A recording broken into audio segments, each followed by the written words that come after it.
As he watched the Bearguard captain collapse with a loud thud, something snapped in Fontaine's mind.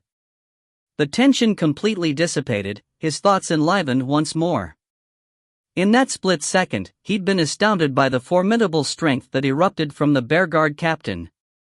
That burly demon clearly emitted the aura of someone at level 13 or 14, but he had the strength of a saint. He wasn't even the leader of this army. What terrifying powers did Sinclair possess?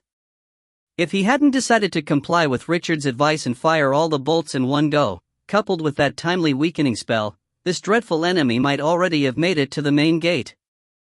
Just looking at his powers, that knight was someone who could siege entire towns. And the arrogance in his arrival suggested he intended to do just that. One could only wonder how many hits from him the refined iron gates could withstand. If that gigantic axe came flying once more. Fontaine shuddered at that realization.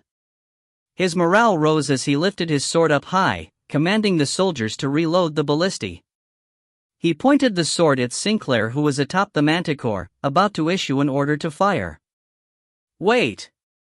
Richard, who had been observing the battlefield, stopped the Baron. Shoot the great mages. Focus on one of them, he said quickly.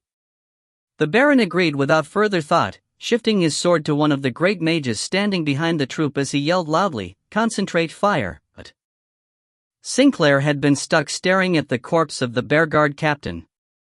The moment the Baron gave his command, her face contracted sinisterly. She suddenly pointed towards Twilight Castle, shrieking hysterically, "Kill them! Kill them all!"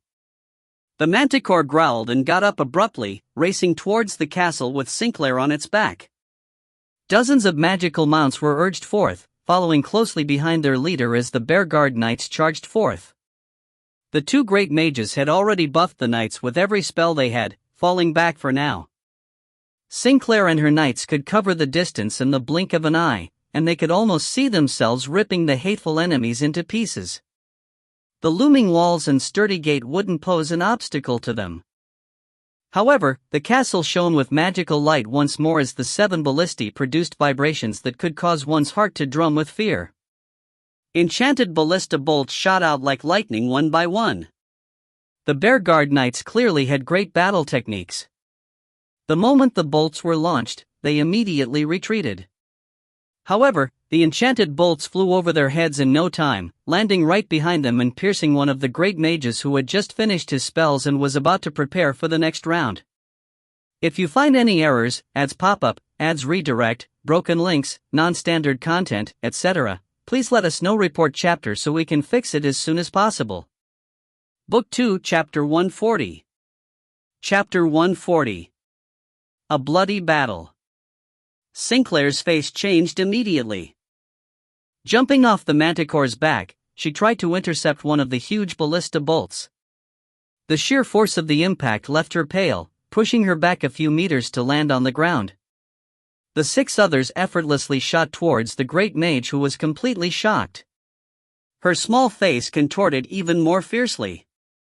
She bit her lip so hard it seemed like blood would spurt out, flinging her head vigorously and shooting a venomous glance at Twilight Castle. Anyone on the walls that met her gaze was left trembling uncontrollably. The demonic young lady hopped onto her beast, pulling hard at its mane. With a roar of pain, it leapt at least 10 meters into the sky and made its way towards Twilight Castle at the speed of lightning. She didn't look back. That great mage's fate had already been decided. The 6 remaining bolts seemed to arrive at the same time. A magical radiance illuminated the great mage's surroundings. He had already spent the mere 3 seconds he had to cover himself with 3 different protection spells. However, these spells wouldn't be enough to handle the magical bolts that had even killed the Bearguard captain. All of his defenses crumbled under the magical light, the mage's body ripped apart by the explosive energy. All that was left of him after the attack was half a skull that flew far away. The other mage had retreated swiftly in his shock, hurriedly casting another spell on his companion once he determined he wasn't the target, but it was all for nothing. With his colleague dead, he was left without the time to care for the rest of the knights who had advanced. All he could think of was getting far away to avoid the attack of the ballistae. The combined might of the 7 heavy bolts was comparable to an all-out attack from a saint. Even if he cast his defensive spells and used magic scrolls, there would be no escape. These heavy hits had given him a new perspective of the might of this plane. He no longer thought lowly of its inhabitants. Richard stood behind the city walls, his gaze fixed on the battlefield. Endless amounts of information bounced around his head in a frenzy, too much to handle for even his superior intellect. Most of his previous battles had been with far larger armies, but the information he had to process throughout hadn't reached a tenth of what he needed to now. Be it Sinclair or her subordinates, any one of them could seriously threaten his life in a one-on-one situation. As such, he needed to keep track of the current bearing and situation of every one of them. He spent 10 times as much effort on a single bear guard knight as he would with a normal soldier, while Sinclair alone was tens of times more. Everything movement of hers, big or small, was kept track of in his mind. This was the first time Richard had felt like he didn't have as much control of the battlefield as he wished. His entire body was trembling, hot as lava in one moment and cold as ice in the other. Sinclair's face was magnified in a corner of his subconscious, every detail of her expression being tracked. Outside of that, the killing aura of every single bearguard knight relentlessly assaulted his morale. Amidst all the killing, he had to use all of his willpower to stop himself from sounding a retreat. However, the trembling in his legs was hard to control. This was an innate problem of extremely intelligent beings. Their instincts were normally hard to control.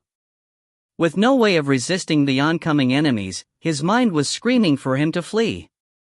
However, it was this battle between instinct and wisdom that had grown his will from day to day. Richard's legs were still trembling under his robes, but that trembling would slowly come to a stop. Time itself seemed to come to a standstill, every leap and landing of Sinclair and her knights growing clear in his mind.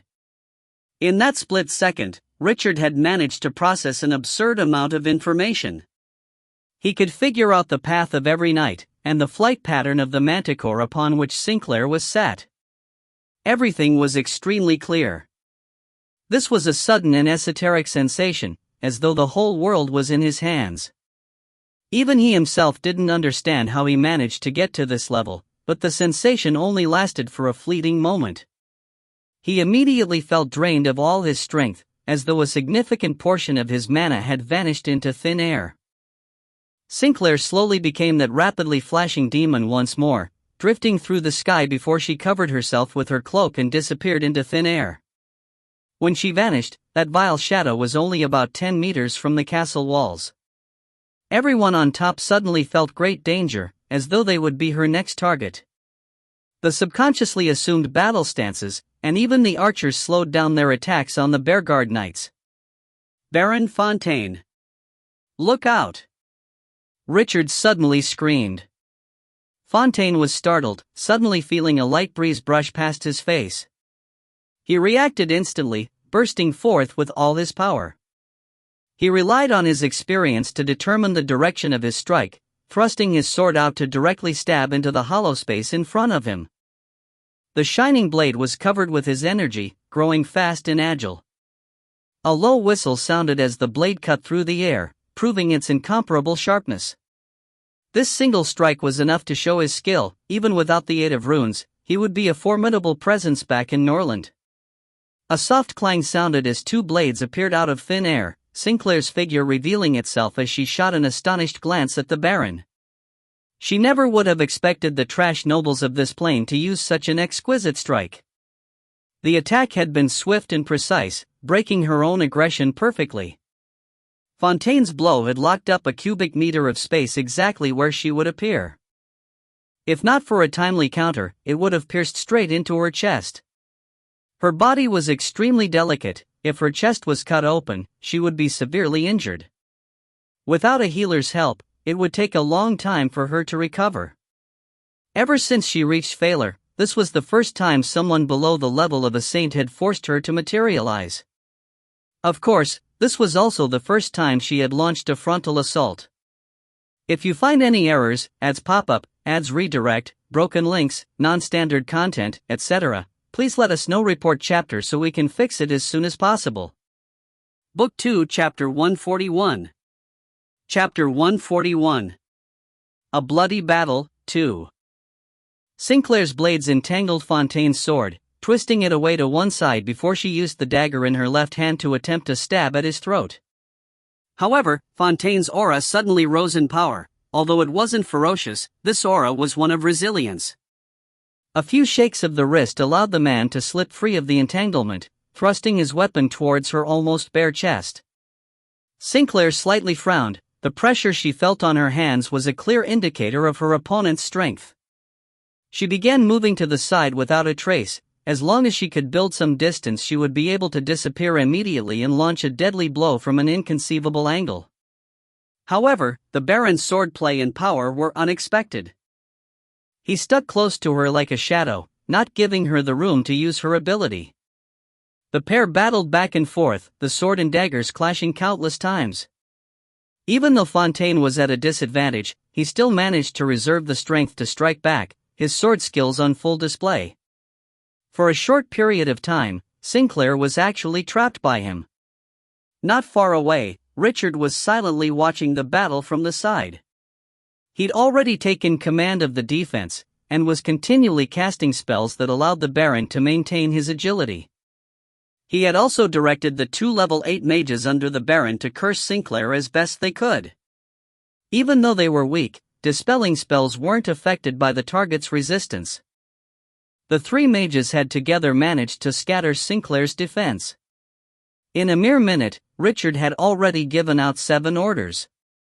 The guards on the walls had been set in motion, the originally tidy formations growing fuzzy. However, these commands weren't from the dark. His contracted party and the Windwolves were charging back and forth, congregating the soldiers at their positions. By this point, the Bearguard Knights were already within 10 meters of the castle, while the Manticore paced back and forth nearby as it looked for the perfect time to strike. Twilight Castle's walls weren't very high, and it could definitely get up there with a single leap. Even the clumsy and heavy Bearguard Knights would be able to make it if they found a foothold to boost themselves off at the midpoint. Once the situation started developing as per his plans outside of some confusion that he had accounted for, Richard suddenly had the illusion that everything in the world was under control. He was towering above the entire battlefield, looking down on everyone. The shock of the attack by Sinclair's army, the Bearguard Knights, and the great mage who had just managed to escape the range of the ballistae was slowly starting to fade away. The chaos on the walls was nothing but a facade. In a mere minute, all his warriors would reach their stations. Those knights who managed to scale the walls would end up facing tremendous pressure, being injured all over as the resistance they faced would only grow fiercer. A majority of people would not notice the difference on the battlefield. However, Richard knew that the key to victory lay in bleeding out his enemy bit by bit. Sinclair had felt the shift in momentum as well. Fontaine's ruthless attacks left her unable to clearly judge the battlefield like Richard could, but her keen intuition from years of battle allowed her to sense an aura of danger. With a quick glance at her surroundings, she knew that a few people were rushing over in an obvious attempt to surround her. She couldn't help but laugh coldly at the thought. How could any ordinary person try to interfere in this fight? Even the level 14 Baron was nothing but trash in her eyes, leave alone those losers who were merely level 11 or 12. The only question was whether it was worth it risking small wounds to rid herself of these irritating insects, or whether she would wait for the opposition to show signs of weakness or make mistakes. Richard. That was her true target on this expedition. The opportunity came soon enough. A sudden, forceful swing of her daggers forced Baron to retreat, and she took the opportunity to attack. The surrounding warriors who hadn't found the opportunity to attack found their chests and throats gushing with blood. They wobbled, but they did not fall. At that moment, the assassin strode forward with her charming eyes locked onto Richard. The longer dagger in her right hand was held in reverse grip, her hand raised as she stabbed down. There was nothing nearby, but this was Sinclair's greatest advantage in battle, unpredictable movements and mysterious strikes. Her peripheral vision started to blur, as a line between her and Richard had already been formed in her mind. Anyone who tried to block her would either be dodged instantly or killed. Whatever the case was, by the time the blade in her right hand fell, it would definitely hit Richard in the throat. In Sinclair's eyes, any mage was an easy target. If she made it close, even a great mage wouldn't be able to escape their fate. At worst, they would be able to survive a few more slashes. The daggers in her hands had the ability to repel magic. They were godlike weapons even in Norland. Her right foot toed the ground, her entire body shaking with rage. Just as she was about to explode with rage, however, Richard suddenly screamed manically, "Flowsand!" The scream was far too fast and eager. Richard's face was already distorted in Sinclair's field of view, but even so she was slightly startled. Flowsand? This was a familiar name, but she couldn't remember at all where she had heard it before. She only paused for a moment, before continuing to run in his direction. All of a sudden, she started to realize that her surroundings had changed. She felt like she was inside water, Richard's contorted face extending all around her. It was like waves were pushing her back, and everyone else had suddenly sped up. Sounds grew sharp and fragmented, as though two pieces of rusted iron were rubbed together. There was no way she could decipher the contents, but she was almost certain her enemies were cheering. In the next moment, she finally understood. She indeed had heard human voices, it was just that they were so much faster that they seemed piercing to the ear. She continued with her strike, her feet shooting off the ground uniformly as she charged. Her ability distorted the light in her vicinity, and the explosive burst of speed would give others the illusion that she had teleported. However, with everyone else moving so much faster now, she had instead become the slowest in the bunch. Something must have happened. An unprecedented fear started to rise in Sinclair's heart, but her actions and thoughts were still sluggish. Even now, she couldn't comprehend the situation. The only thing that gave her comfort was the confused gazes of many soldiers as they swept through the area trying to find her. At least she was now in her half-invisible state. At that moment, she started to feel a pain all over her body. She looked down, aghast to find that golden flames had covered her entire person. This was a pure, divine fire, something only priests and great mages could dispel. The fact that they would cause constant harm was secondary. Sinclair's greatest fear was that the flames surrounding her would cause her invisibility to fade away. There was another major problem. The power that propelled these flames was the divine might of the eternal dragon. If you find any errors, ads pop up, ads redirect, broken links, non-standard content, etc., please let us know. Report chapter so we can fix it as soon as possible. Book 2, Chapter 142. Chapter 142. Life and Death as One. How did the eternal dragon's powers appear on this plane?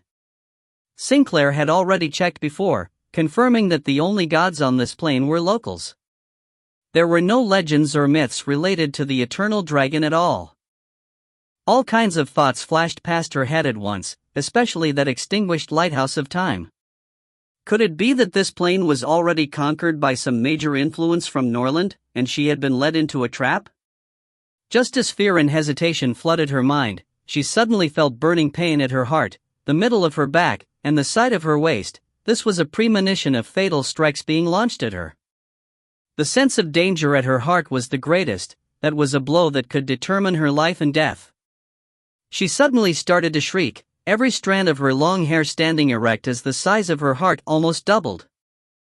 A loud explosion sounded out as the energy erupting within her smashed apart the invisible divine power shrouding her body, allowing her thoughts and movements to return to normal speed. It was too late. She saw a sharp glint heading her way, the tip of Baron Fontaine's sword. The radiance at the sword's edge was completely different from the flickering light before, appearing reserved yet dignified with nearly twice the might. This was clearly a secret sword art. If this sword pierced her heart, the formidable energy behind it would immediately crush it to pieces. Even dark sacrifice wouldn't be able to save her from an irrevocable death.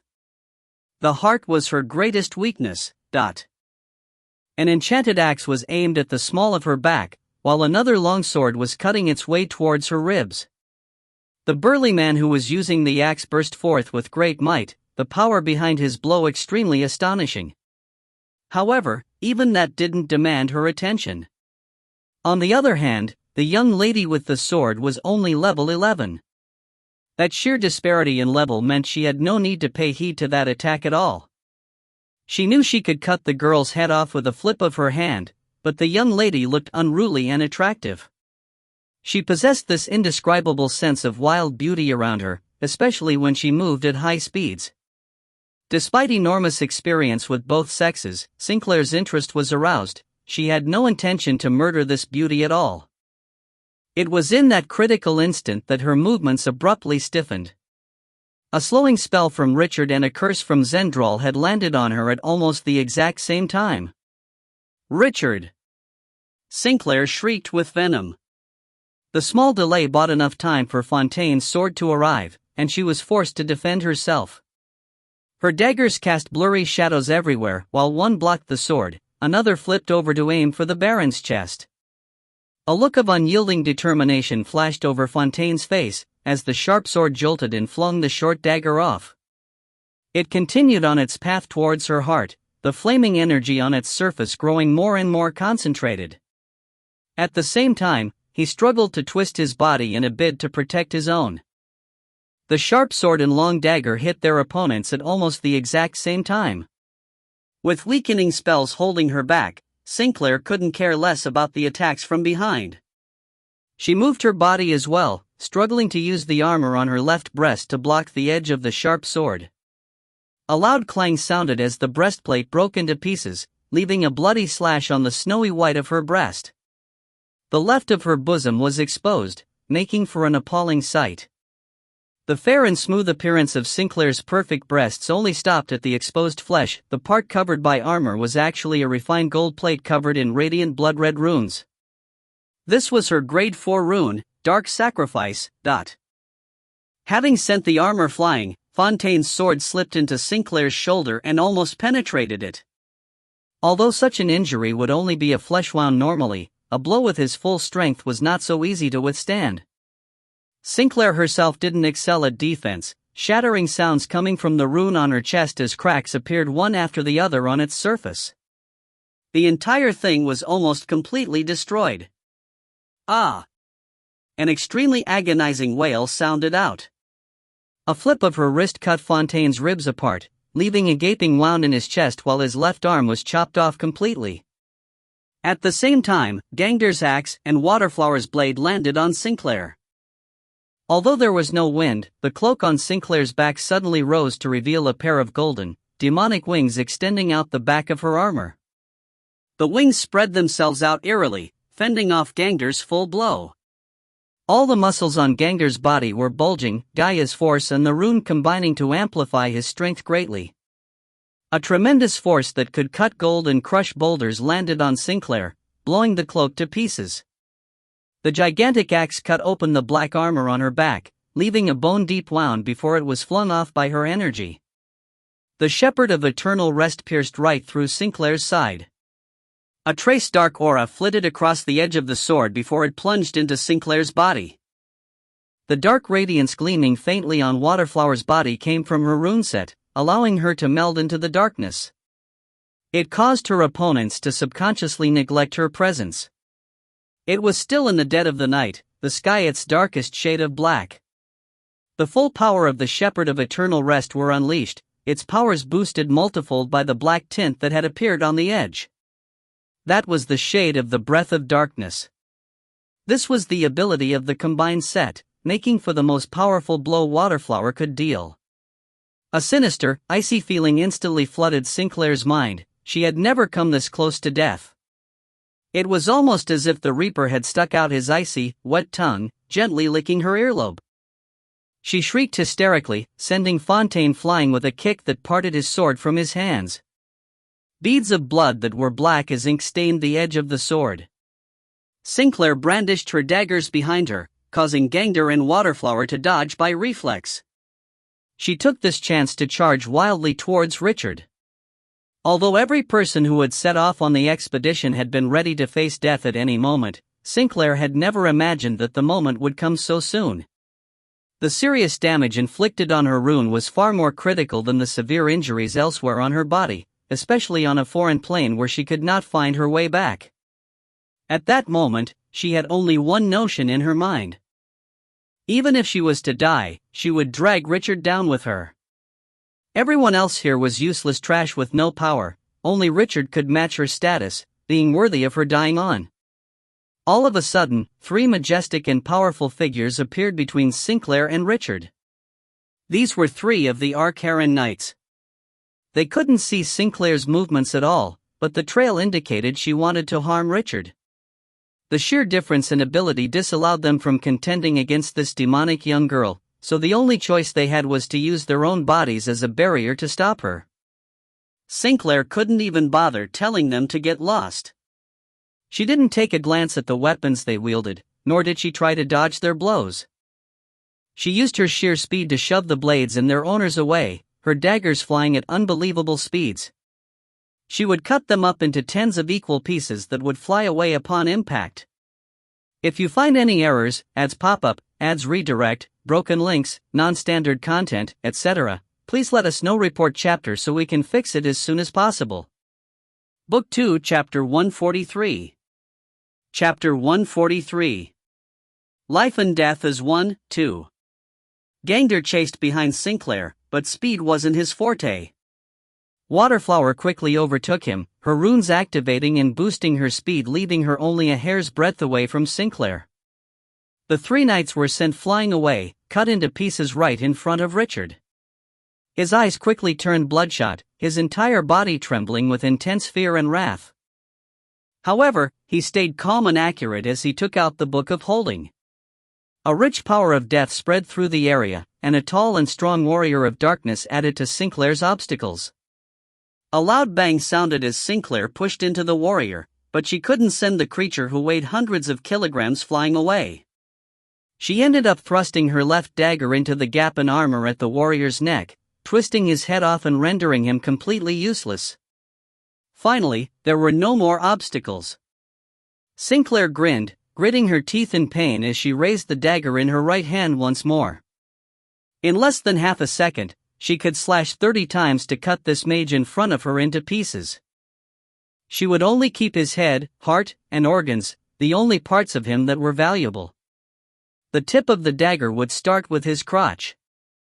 Richard's keen awareness as a mage told him that this demon in front of him had at least 15 strikes lined up for it. She believed it would give him an unforgettable memory as he neared his death.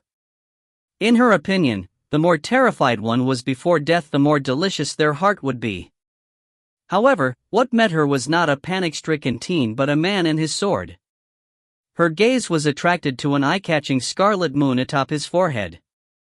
Richard had the nameless sword held up high, the power of eruption combining with scarlet moon force, putting his abilities on full display. There were no yells or roars, a mere calm swing towards his enemy. The energy formed a crescent in the direction of his strike, forcing Sinclair to block. The secret sword of Silvermoon had stopped her in her tracks. Had she forced the issue, he would have cut her in two before she could even start her operation. A sword art? Isn't that the power of the Scarlet Moon? How is this possible? Sinclair yelled in shock. However, her blade still struck towards Richard without hesitation. With the support of eruption, Richard's body was surging with power. The moon atop his head grew clearer and clearer, the secret swords of Silvermoon being boosted in power. All of Sinclair's movements were encompassed within the range of his moon force, forcing her to retreat from a fatal blow. Under the brilliance of that half-moon, the two were fighting evenly. The insides of Richard's body were burning, every surge of power from his bloodline accompanied by severe pain. Eruption was destroying his nerves and blood vessels like it was lava. Thankfully, he only needed to hold on for a short while until his team could surround Sinclair once more. The demonic girl whose body was still burning in magical fires was no longer invisible, and the power of the lens of time was displayed as well. Although Sinclair had forced the spell to break, she had suffered great damage for doing so. Her movements had been slowed down. Numbers were still leaping up everywhere in his vision.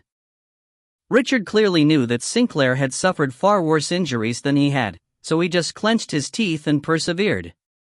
He switched from secret sword to secret sword as though he was mad, completely disregarding the consequences. Sinclair attacked twice more, but then she suddenly let out a wailing scream. She flipped into the air and leapt over Waterflower's head, raining blows onto the young lady. Numerous clangs rang through the air as the two brushed past one another. Sinclair was left with another shallow wound on her chest, but a dense black energy was visibly wrapped around this one. However, Waterflower's wound was much more serious. Her abdomen was almost completely cut open, exposing her wriggling intestines. The young lady stumbled back, almost falling down. However, she clenched her teeth and covered the horrible wounds with her left hand. The blade of her sword was still vibrating slightly, ready to launch a fatal blow at any time. "Waterflower! Back off!" Richard shouted desperately. However, the young lady did not bother. She was still staring at her opponent like a wolf, even crouching low in preparation to pounce. Sinclair saw the runes on her abdomen, before looking down at the black energy spreading from her own wound as she cried out once more, "Runes! You have a rune set!" Even a grade 1 set created by a master that was compatible with its user was comparable to all of her grade 3 runes, barring Dark Sacrifice. Sinclair's runes were just selected for individual purposes, so they weren't a set at all. Seeing a rune set on a young level 10 girl was astonishing.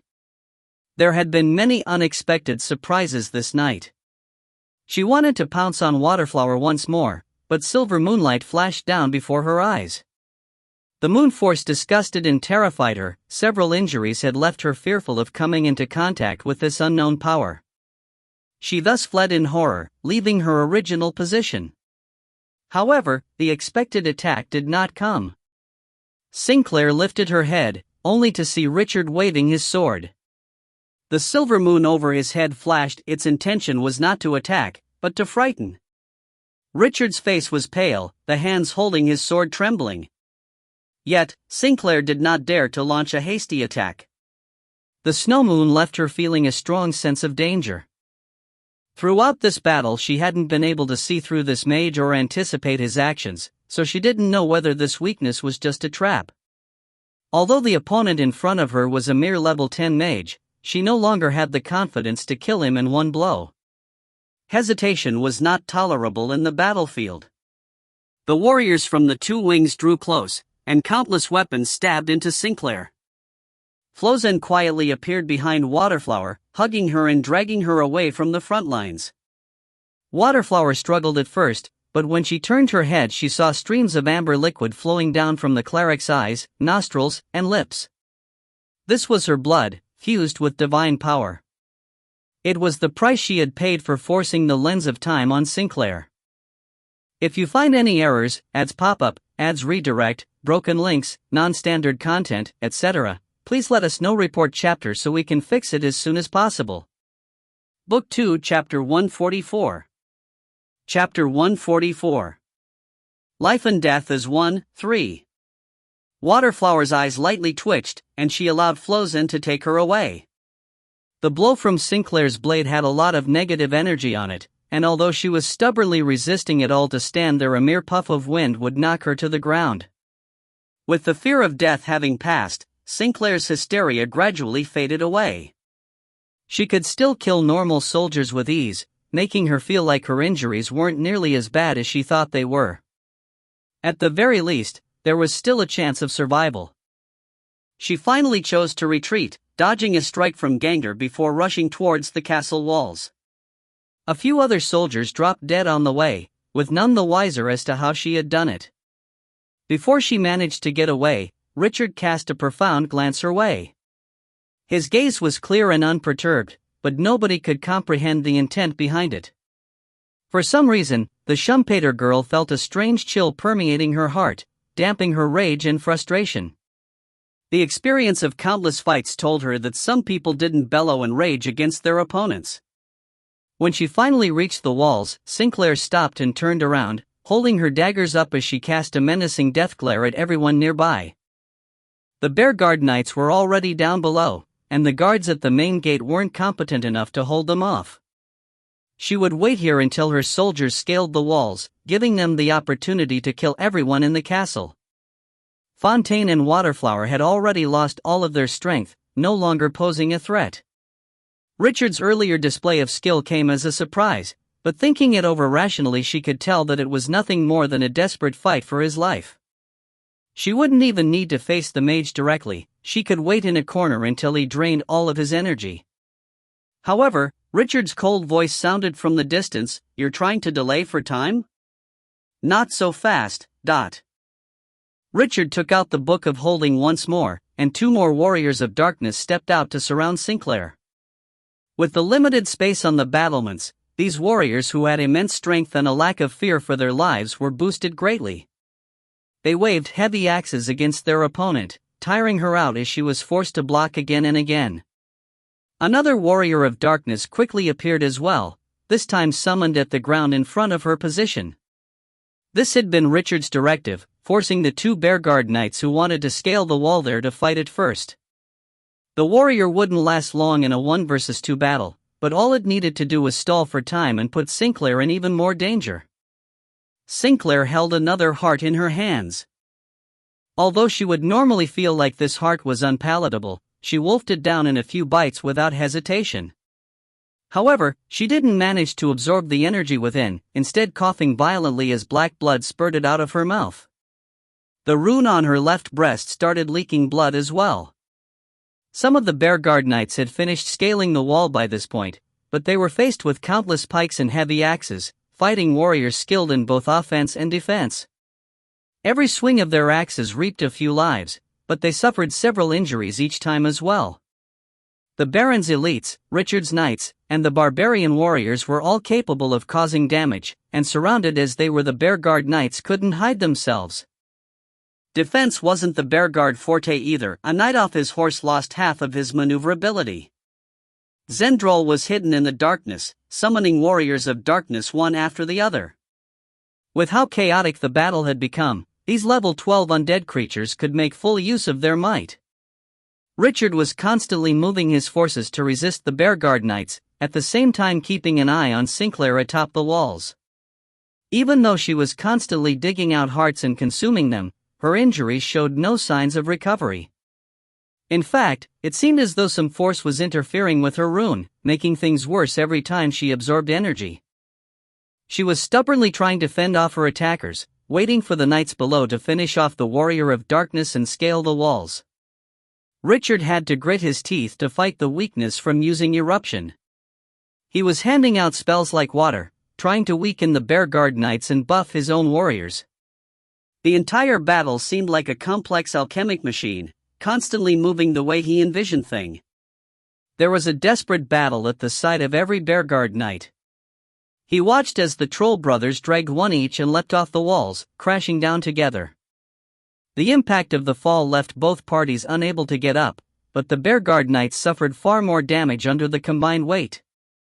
Without the remarkable regeneration that the Trolls boasted of, they would not get up again. The Trolls would eventually continue battling, but they would turn into armored corpses.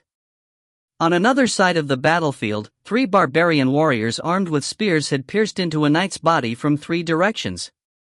Desert warriors and Fontaine's troops moved in from behind, jabbing through the crevices in the knight's armor continuously. The knight managed to remain standing despite being pierced everywhere, roaring as he waved his fists and knocked down the enemies nearby. A knight suddenly leapt up and waved the large 2-handed sword in his hand, slashing half the Bear Guard Knight's neck off. The fellow roared in pain, grabbing the knight's legs in his dying moments and ripping him into midair. Only after that did he slowly collapse. Blood was flowing everywhere. At that thought, Richard's gaze inadvertently swept back to Sinclair.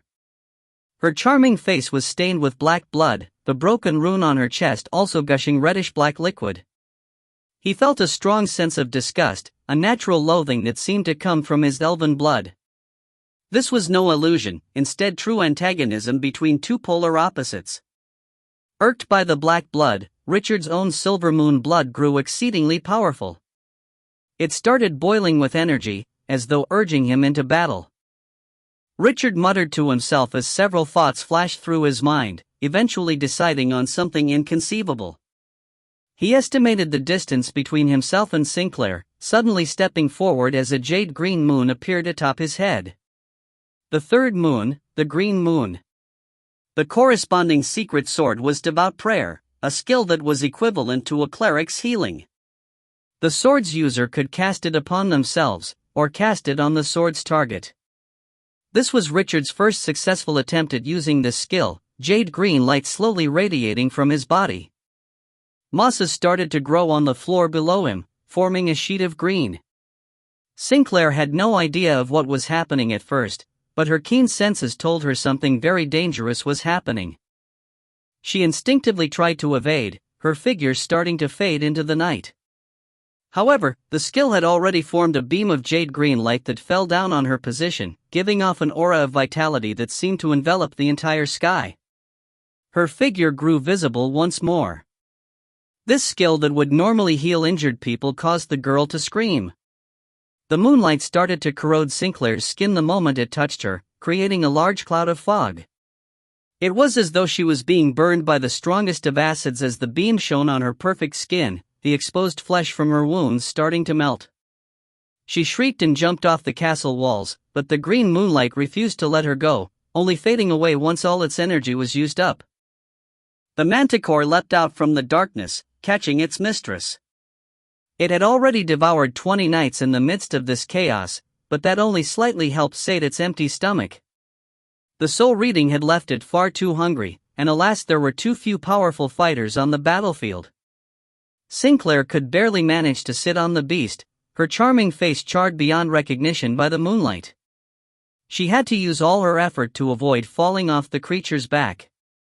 She glared at Richard with immense loathing with a swollen red right eye, her left already blinded by the attack. She pointed a finger at him and hoarsely cried out, "Darling! Eat him, don't leave a single bone. Remember to leave the heart for me. Take all his women with your tail, I'll torture them for 10 days before killing them."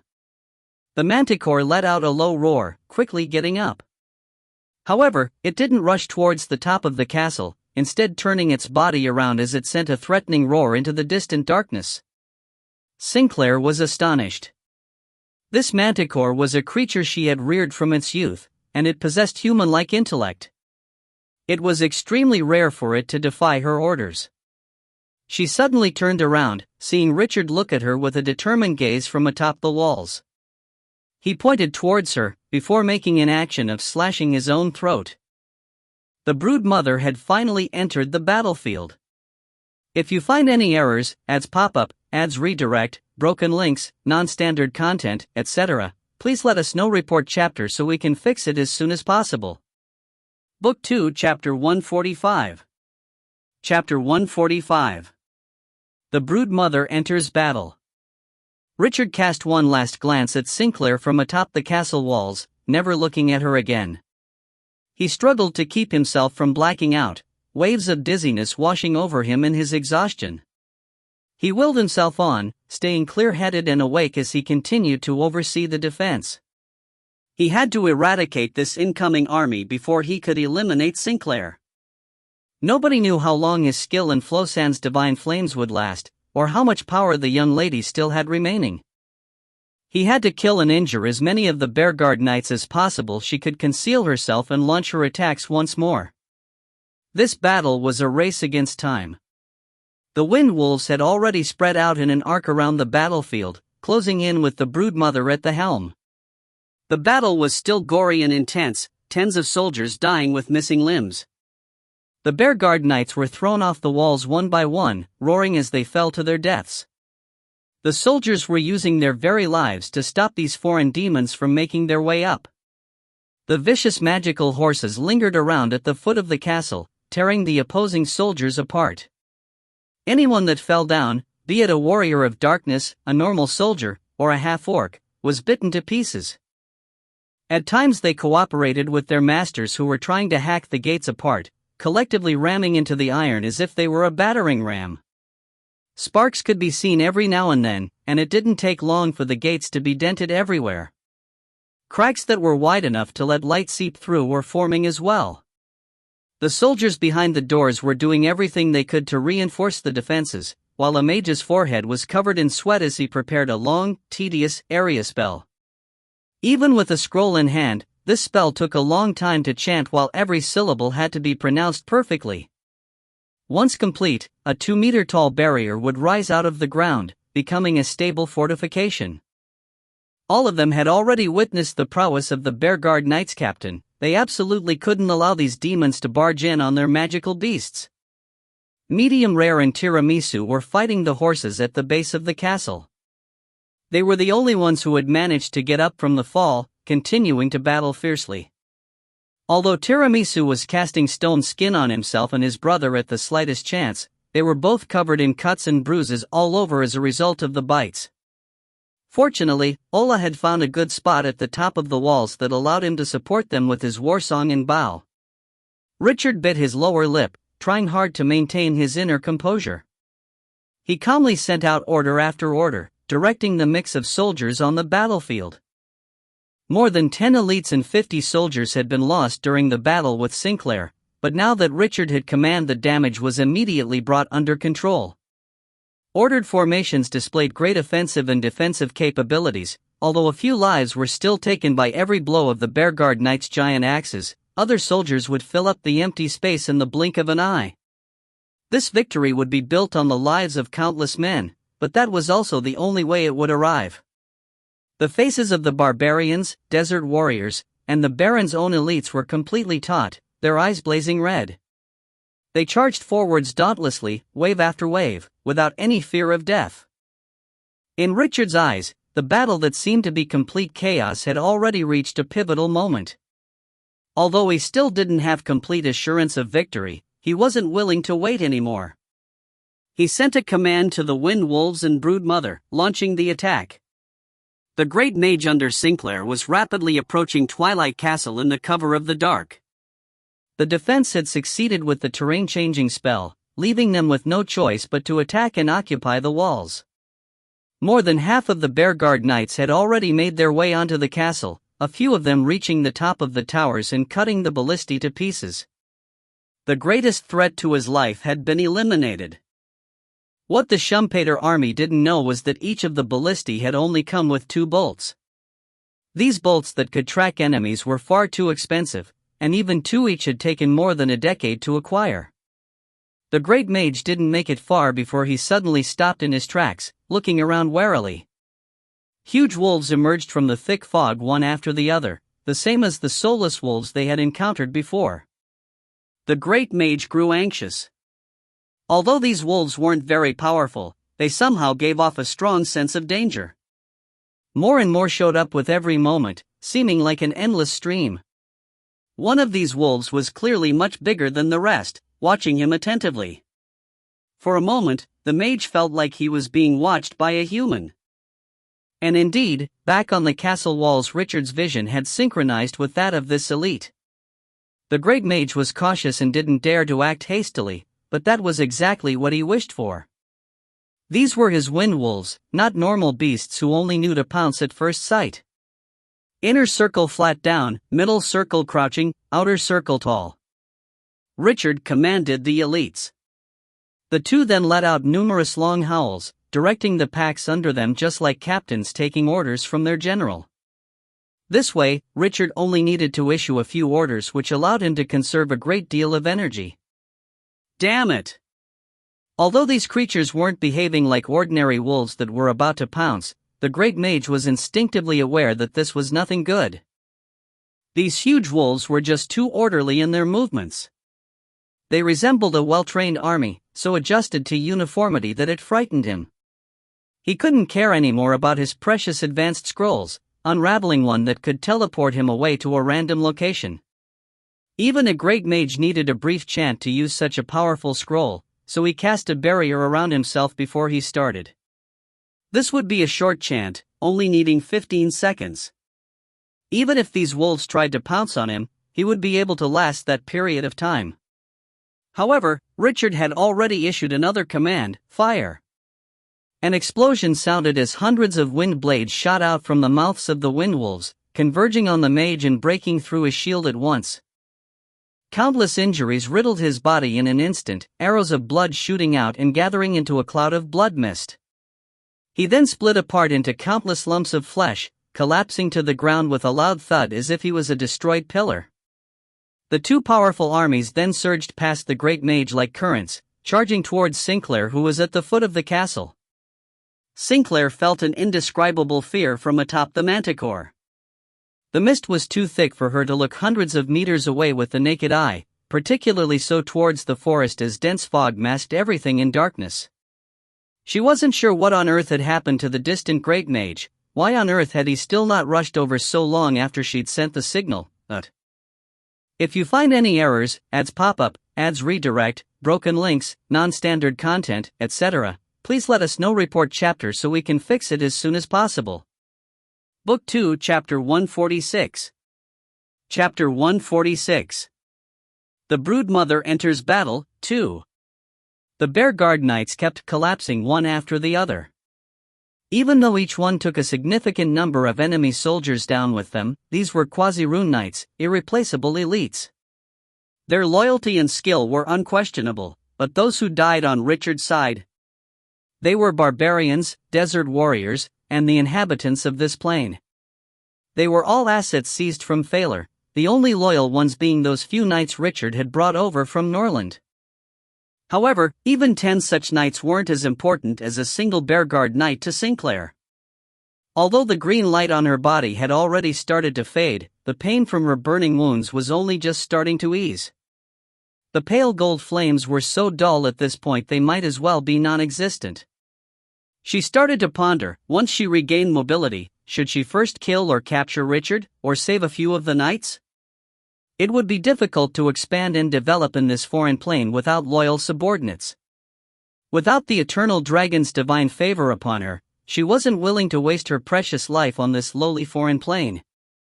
At that moment, the manticore's body started to crouch as dark green flames started to fire out of its nostrils.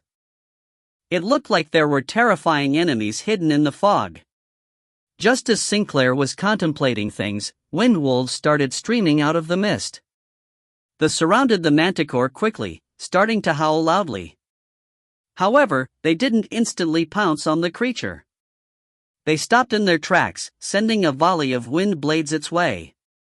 These attacks would cause limited damage to the manticore, at most causing small cuts on its body that wouldn't even make it through its skin.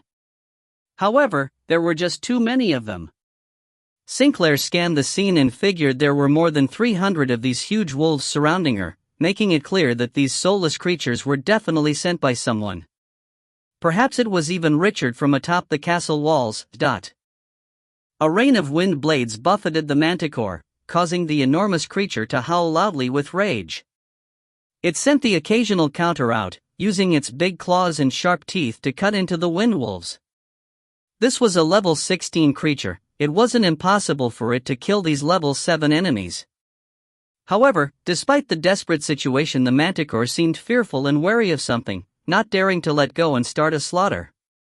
Sinclair eventually decided to leave the damned place, grabbing onto the creature's mane with force as she shouted, "Darling! Kill all of them, then let's leave this place. Quick!" Ah, what's that? Less than 100 meters away, the thick fog separated to reveal an enormous black shadow. Sinclair had seen all sorts of magical beasts before, but looking at this huge creature that was 6 or 7 meters tall and about 30 meters long, she was still overwhelmed with shock. Compared to the Broodmother, her manticore was just a meek little cat. Of course, this cat quickly broke away from the pack of wolves, swiftly charging towards this newcomer. It easily leapt onto the Broodmother's back, ferociously digging in. Its senses told it that this was the most dangerous enemy. Even though the Broodmother's shell was hard as steel, it was hardly able to fend off this desperate attack. The manticore's claws were about half a meter long, digging deep into its back. Its sharp tail pierced into the Broodmother's unbelievably small head, the entirety of the deadly venom within emptied within. The manticore's breathing instantly grew faint. This venom was deadly enough to kill off an entire city, but the Broodmother was only slightly impaired. It carried the manticore on its way to Twilight Castle as if nothing had happened. It was immune to poison and acid, making it the manticore's nemesis. And although the head had turned to mush from the manticore's attacks, it had somehow managed to get its small but strangely sharp pincers onto the tail. The pincers eventually cut the manticore's tail in two, causing it to shriek in pain as it almost threw Sinclair off. The creature had poured all its strength into the initial engagement. Sinclair only had so much control over it, and devoid of all fighting strength, she could only hold on tightly as she hoped to not be thrown off. Her one free hand held tightly onto her two blades as she continually tried to muster her energy, but the damage from the green moonlight was far too intense. Whenever her energy tried to surface, it would clash with the remaining moon force on her wounds and boil, causing her soul-piercing pain. The manticore continued to dig into the brood mother, but couldn't penetrate the shell. The broodmother's shell was a meter thick, and the manticore had to drill relentlessly to reach its insides. The broodmother was different from most normal insects. The head only contained its breathing apparatus and some eyes. Its destruction had absolutely no impact on its function. The small size wasn't a detriment but rather a trap. The surrounding wind wolves stopped in their tracks, opening their mouths as one in the manticore's direction. The hairs on this hybrid of scorpions and lions rose, and it felt the urge to leap up and run away. However, it felt an indescribably sharp pain in its mind, its forelimbs weakening as it collapsed on the broodmother's back. The broodmother had launched its mental attack. The full force of the ability would only slow the manticore down by a few seconds, but even such a slight delay was extremely deadly at the moment. "No!" Sinclair screeched, burying herself in the manticore's mane. In the next moment she felt countless knives streaking across her back, the pain and fear making her shriek hysterically. In a moment of desperation she launched some attacks of her own from her daggers, managing to bring down some of the wolves, but the moon force mixed with her energy to make her feel like she was boiling from head to toe. The 300 wind blades fell down like a rainstorm, enveloping the brood mother. Half of them landed on her enormous body, cutting out countless pieces of carapace or the thick, creased skin from its belly, while the other half plowed through the manticore and Sinclair. The manticore's mane, black blood, and pieces of broken armor and hair danced in the wind, following which black blood spewed out like a dark fog. Sinclair lost all strength in her grip, tumbling down from the manticore and crashing to the ground before she went completely still. The manticore cried out in pain, sliding down from the broodmother's body. A single wind blade couldn't cause much harm to it, but there were simply too many. Flesh spilled out of its torn skin, the bleeding alone enough to kill it. The pain rendered it insane, causing it to ditch its mistress in an attempt to escape alone. "Stop it!" Richard and the broodmother ordered simultaneously. The wind wolves, who had fully exhausted their wind blades, surged forward, pouncing on the manticore and biting down. Their teeth and claws could not breach the creature's defenses, but as long as they didn't let go it was effective at stopping its escape. With so many wind wolves clinging onto its body, the manticore's speed was greatly reduced. Its ferocity showed itself as it retaliated, tearing the wind wolves to shreds in seconds. Richard was watching this crucial battle from atop the castle walls. Once he saw the manticore stop moving, he coldly ordered, "Broodmother, acid spray." The broodmother suddenly lifted its upper body, the rotting head dislodging to reveal new breathing apparatus underneath. A dark green acid spewed out, traveling the 10 meters to completely cover the manticore. If you find any errors, ads pop up, ads redirect, broken links, non-standard content, etc., please let us know. Report chapter so we can fix it as soon as possible. Book 2, Chapter 147. Chapter 147. The broodmother enters battle, 3. Tens of wind wolves were still hanging onto the manticore, scorched by the acid alongside it. The liquid was strong enough to corrode even steel, and as the wolves' fur and skin melted away they dropped off the manticore in quick succession. They rolled on the ground a few times before they stopped moving, turning into a black mess in a flash. The manticore only grew more crazy after the acid spray, rapidly killing the few wolves still sticking to it as it tried to escape once more. However, before it could turn around, the broodmother had used another mind flay to attack it, paralyzing it until scores of wind wolves leapt on once more and held it down with their body weight. A few seconds later, the dense acid doused the manticore once more. The broodmother quieted down, not moving anymore.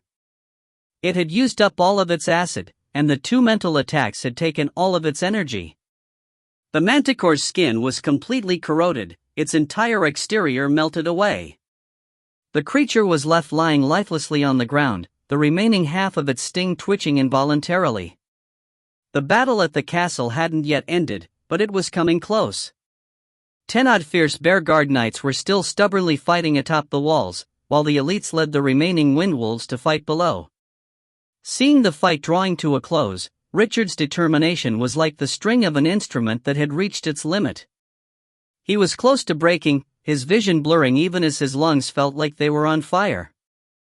The entire battlefield reeked of blood, while the acidic mist and poisonous fog from the creatures continued to float around. Some of it had even made it to the castle walls, turning the ash-white stone black. The human warriors on top were left gasping weakly for a long time, while someone grasped their own throat and fell to the ground screaming. Richard bit his tongue hard, forcing himself to stay awake as he issued order after order. His brave warriors already obeyed all his orders on instinct, and once his commands rang out, his own soldiers started a silent retreat as Fontaine's elite subordinates continued charging towards the Bear Guard Knights with reckless abandon. The Schumpeter Knights knew by this point that their mission would end in death. This knowledge only made them fiercer, taking down their opponents with abandon. Every time the Baron's men fell down, even more surged in to fill the vacant space. This tactic pushed their demonic enemies towards their death. This war of attrition was not unlike a meat grinder. With the battle having reached a conclusion, this was their most desperate moment. Richard sighed in his heart, but he had no choice to force himself to regain his icy calm. His strategy at this point was quite simple. All he wanted was for his own soldiers to fall back from the war zone. Many of the Baron's warriors had a dazzling glow on their bodies, the mark of a magic blessing. However, Flosan's spell had been changed slightly, the magnification to their abilities was no different, but she had added a motivating force in. Anyone blessed by her suddenly had the courage to face whatever enemy was put before them. Even faced with 10,000 soldiers, they would still have the courage to charge forward. This was definitely a result of the cleric's research into the god of valor's powers. However, its current purpose was slightly different. The warriors blessed by her only had the Bear Guard Knights in their sight, having no qualms with heading to their deaths on the front lines. They used their very lives to leave injuries on these demonic opponents. Once the last Bear Guard Knight fell with a loud thud, the bitter war finally came to a close. Richard slowly swept his eyes across the battlefield, seeing blood, corpses, and severed limbs everywhere. Not many people could still manage to stand upright. As for the number of deaths, even without a headcount, he feared it was almost 1,000. And that was even excluding the Baron's knights and warriors. Even though Richard had tried to save some of his army towards the end of the battle, there were only about 100 people left. His mind finally relaxed, but that only caused him to grow dizzy. He could barely remain standing, but thankfully a vitality spell kept him from fainting. "How is Waterflower?" Richard asked eagerly as he saw Flosan walking towards him. "Her injuries are stable, she's fine." Flosan seemed like she would black out at any time. She had her mouth covered with a handkerchief, making her voice seem lower than usual.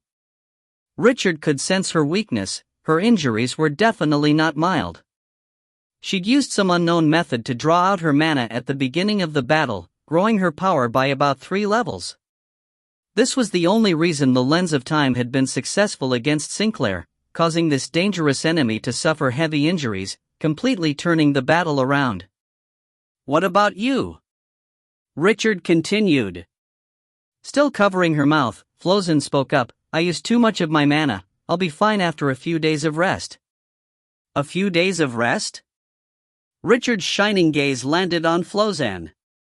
A forced leap in level, and it was 3 levels at that, would definitely have heavy consequences. Even though he wasn't extremely familiar with the clergy, that much was general knowledge. Flozen helplessly smiled a weak smile. "All right, I did indeed pay a heavy price.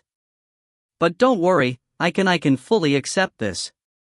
I can even do it a few more times." Richard nodded his head, choosing to believe her. At that moment, Ola came to Richard's side and whispered, "Master, Sinclair is still alive. How do you want to take care of this?" A cold glimmer flashed in Richard's eyes as he brought the few of his party who could still walk down the castle, reaching the empty space outside. They walked all the way to Sinclair's side before finally stopping. Gangder frowned, taking half a step forward to use his body as a shield. A skilled assassin like Sinclair would most likely try one last attack in her dying moments. However, Richard shook his head and reached out to pull the brute back. "It's all right, she can't strike back anymore." The closer he got to Sinclair, the more vigorous the elven blood grew. Even his Arc-Heron bloodline was starting to stir. This was a two-way street, but it ensured that the assassin couldn't hide the condition of her body from his eyes.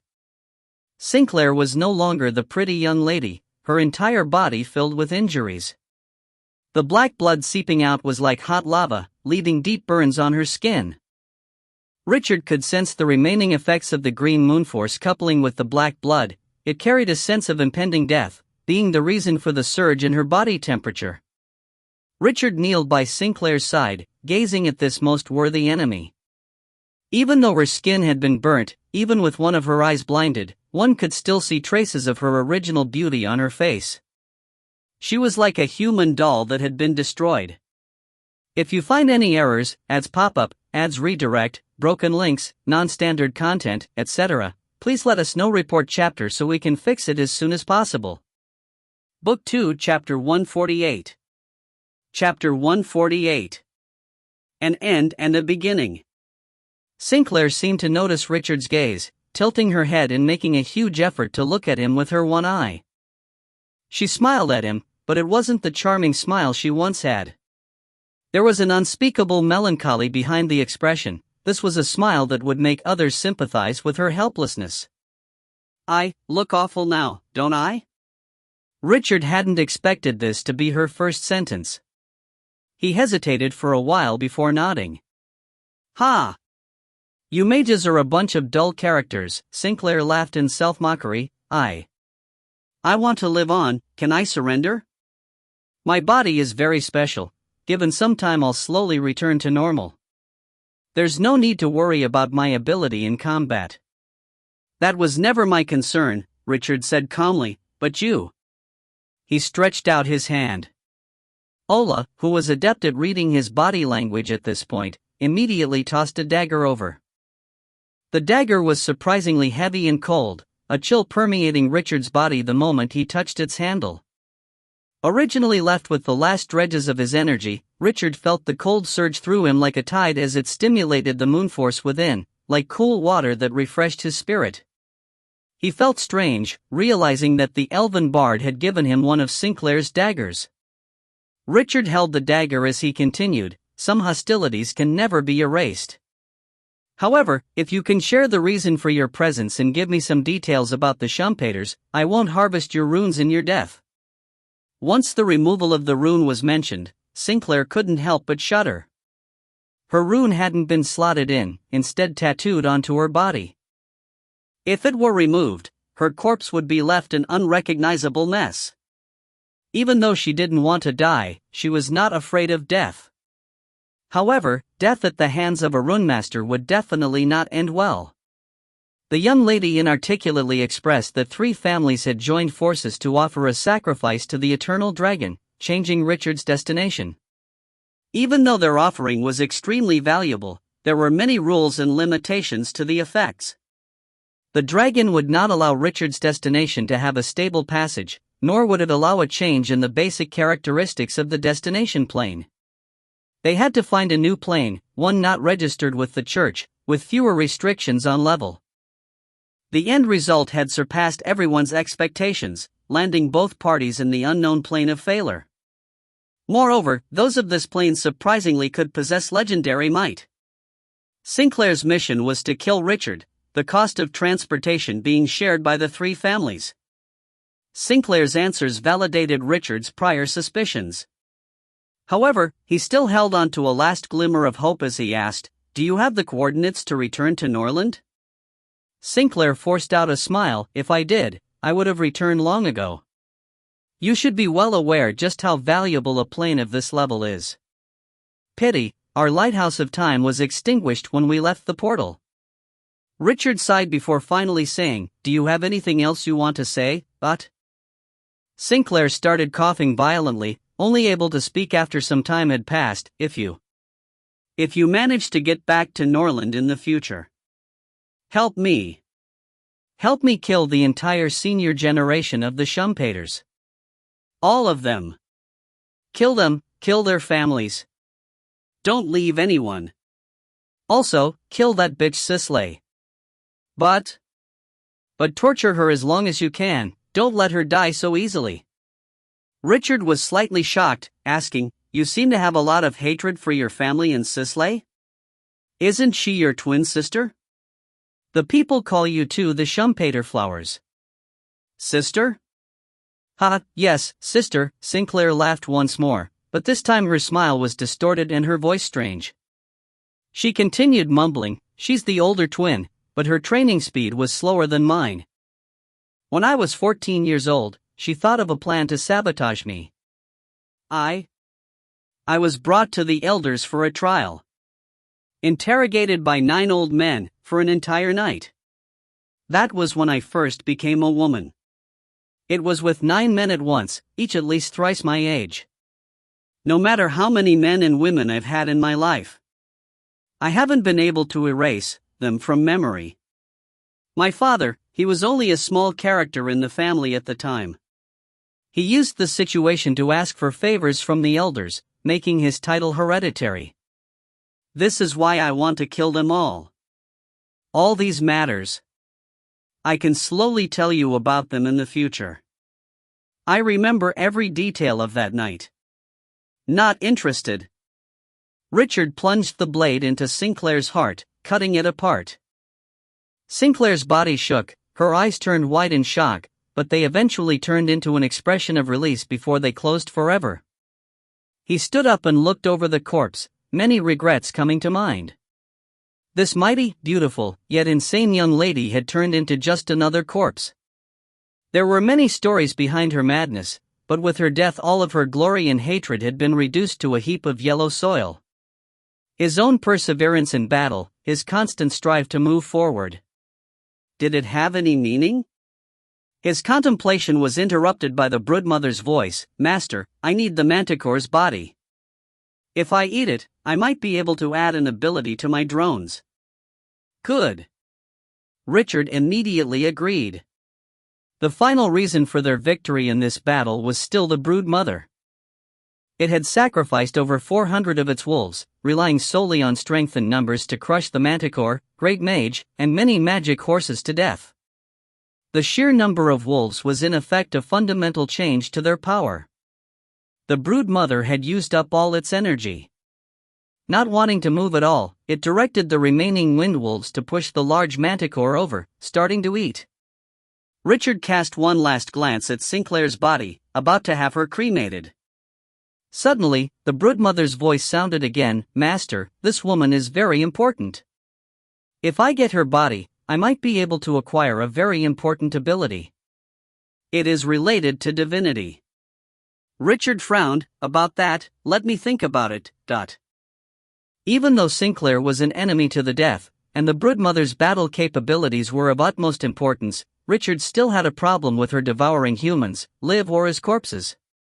Just as he was hesitating, the fallen cleric Kars hurriedly rushed over to him. "Master, Miss Flozen wanted me to tell you that she wants Sinclair's corpse. It's very important to her. If you find any errors, ads pop-up, ads redirect, broken links, non-standard content, etc., please let us know. Report chapter so we can fix it as soon as possible." Book 2, Chapter 149. Chapter 149. An End and a Beginning, 2. By this time, Zendral had finished unsummoning the remaining warriors of darkness. The necromancer came out from the castle, his eyes glowing the moment they landed on Sinclair's lifeless body. Give her to me. Half a month, and I'll be able to turn her into a formidable Black Knight, level 15 at minimum.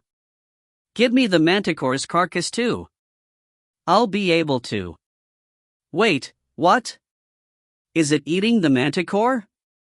And oh. It was such a powerful corpse to work with. Zendral pointed towards the brood mother, yelling in grief. His normal composure was completely gone. He had never been close to the fresh corpse of such a powerful being before, and he never might. Most important was that the souls hadn't fully dissipated yet.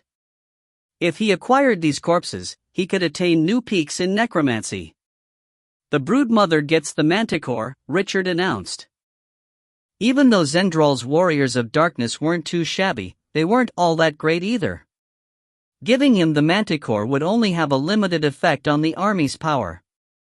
On the other hand, the brood mother was stronger and more dependable. Its abilities would only grow in the future. Richard finally understood why High Priestess Ferlin had once called it a weapon on a planar scale. The manticore's specialty was its lethal venom. Devouring it would allow the brood mother to give the wind wolves this ability as well. Even if the drones didn't advance in level, their fighting prowess would increase substantially. This was very important. Few beings in the myriad planes were resistant to poison. But why did Flozen want Sinclair's corpse? Was she interested in necromancy as well? Interestingly, that request didn't garner any aversion from the brood mother like Zendral's did. Wait, did Flozen ask for the corpse on the brood mother's behalf? Richard suddenly had a brainwave. He ordered his subordinates to look over Sinclair's corpse, prohibiting anyone from touching it. He then hurried to the room Flozen was resting in.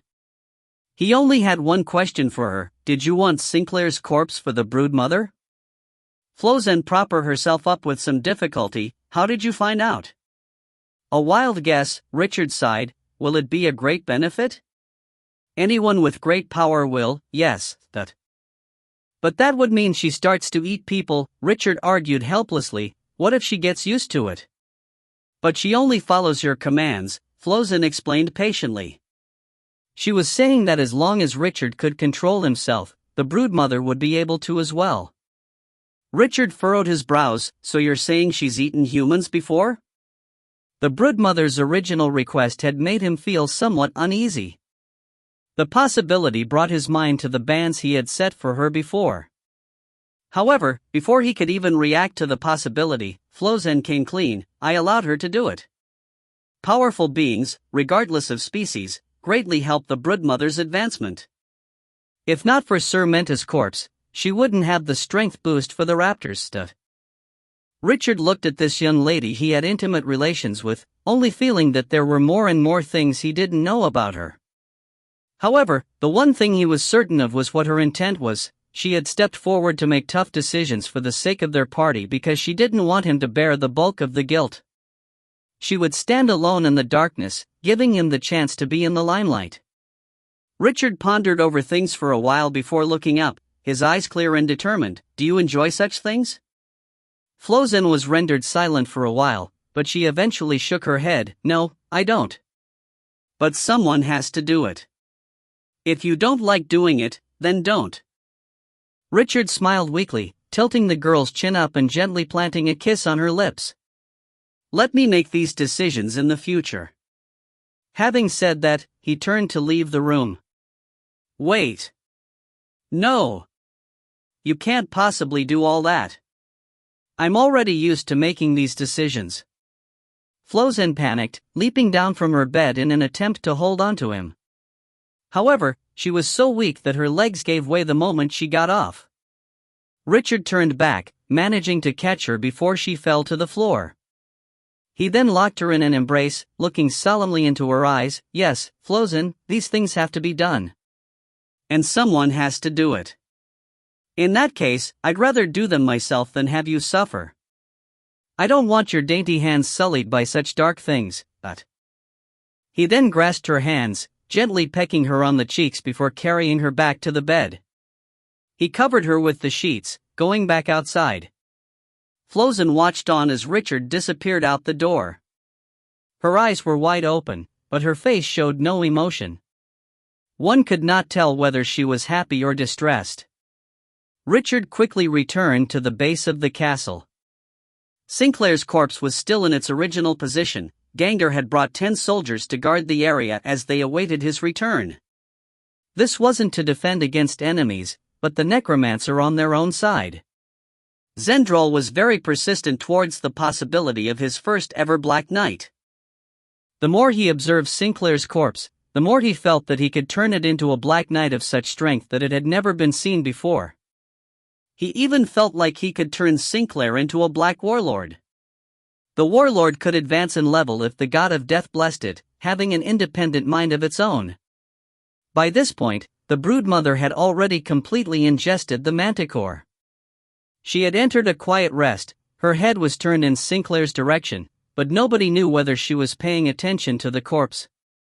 Only Zendrol, extremely sensitive to spirits and souls as he was, could feel a formidable consciousness resting on the corpse. To think he had once almost controlled this magnificent creature by force, only months later, the power of its consciousness rivaled that of his own. Richard hurried over and waved to the Broodmother, "Take it, it's yours." Master Richard, but Zendrol still wished to fight for Sinclair's corpse, but Richard had already made up his mind. "Master, please have everyone take a step back. I can't let them see me eating the corpse this time," the Broodmother relayed to his mind. In turn, he ordered Gangder and the rest to move 20 meters away from Sinclair. The Broodmother slowly crawled over, giving off a dense, sour-smelling fog which engulfed the entire area and blocked all vision. She then used her joints to prop up her enormous body, before the armor on her belly opened up to reveal a hole that was like a giant mouth. She swallowed Sinclair's corpse whole, engulfing even the dagger that was in her chest. Having consumed the corpse, she then quietly laid down on the same spot without moving an inch.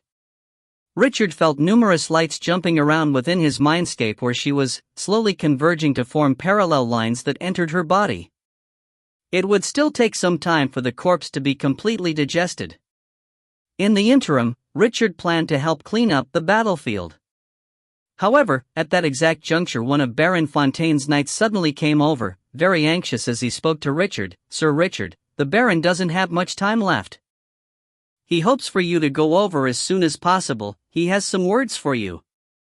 If you find any errors, ads pop up, ads redirect, broken links, non-standard content, etc., please let us know. Report chapter so we can fix it as soon as possible." Book 2 Chapter 150. Chapter 150. An End and a Beginning, 3. The Baron won't make it? Richard asked in shock. Even though Fontaine's injuries were serious, he had seen clearly at the time that they weren't serious enough to be untreatable. Flozen had healed him in time as well. Of course the wounds would affect his might in the future, but how was it so critical all of a sudden? Fontaine had been carried out of the battlefield after the battle, brought to the central keep to be treated by an elderly family doctor. By the time Richard got there, the Baron's bedroom was already filled with people, many being women and children. Fontaine himself was laying in his bed, his face ashy white. 2 old, clearly worn-out men were sitting at a sofa in the corner. They were shamans of the Fontaine family, using blessings from their ancestors to heal their patients. They were similar to clerics in their duties, but lagged far behind in terms of power. It was evident that they had used all of their power, but they could do nothing to cure their liege. Richard swiftly made it to the bedside and sat down, grabbing Fontaine's hand. His gaze quickly swept over the man's body, but that only made his heart shrink. The Baron's vitality was being consumed not by wounds, but a power of death and decay within. This was obviously an after-effect of Sinclair's attack. Most of the man's internal organs were already destroyed. Richard felt his heart tightening, suddenly thinking of Waterflower, who had similarly been dealt a heavy wound by Sinclair. He immediately searched his consciousness for the young lady's presence. Thankfully her soul was still stable, albeit quite weak. When he saw Richard nearby, Fontaine showed a cheerful smile. "Richard, my friend. We fought side by side in battle, and defeated a mighty foe. It is such a shame that I cannot share one last drink with you. You must hold on, Richard said encouragingly, but deep down he knew that the Baron would not survive. These wounds were impossible to heal even for a powerful cleric, and Flozin was drained of all mana during the battle. Only the grace of a god could pull him back from the brink of death, but such grace would only be granted to the god's followers. Being from a family that worshipped their ancestors, he would never seek a god's intervention. Fontaine smiled weakly. I know I won't make it. For the sake of our partnership in tonight's battle, can you help me take care of my children? Richard followed the man's finger, seeing 4 children of different ages. The oldest was 15 years of age and a level 7 swordsman, his youth having faded quite a bit already. The youngest was only 4. All right. Richard nodded. What paths would you like them to take in the future?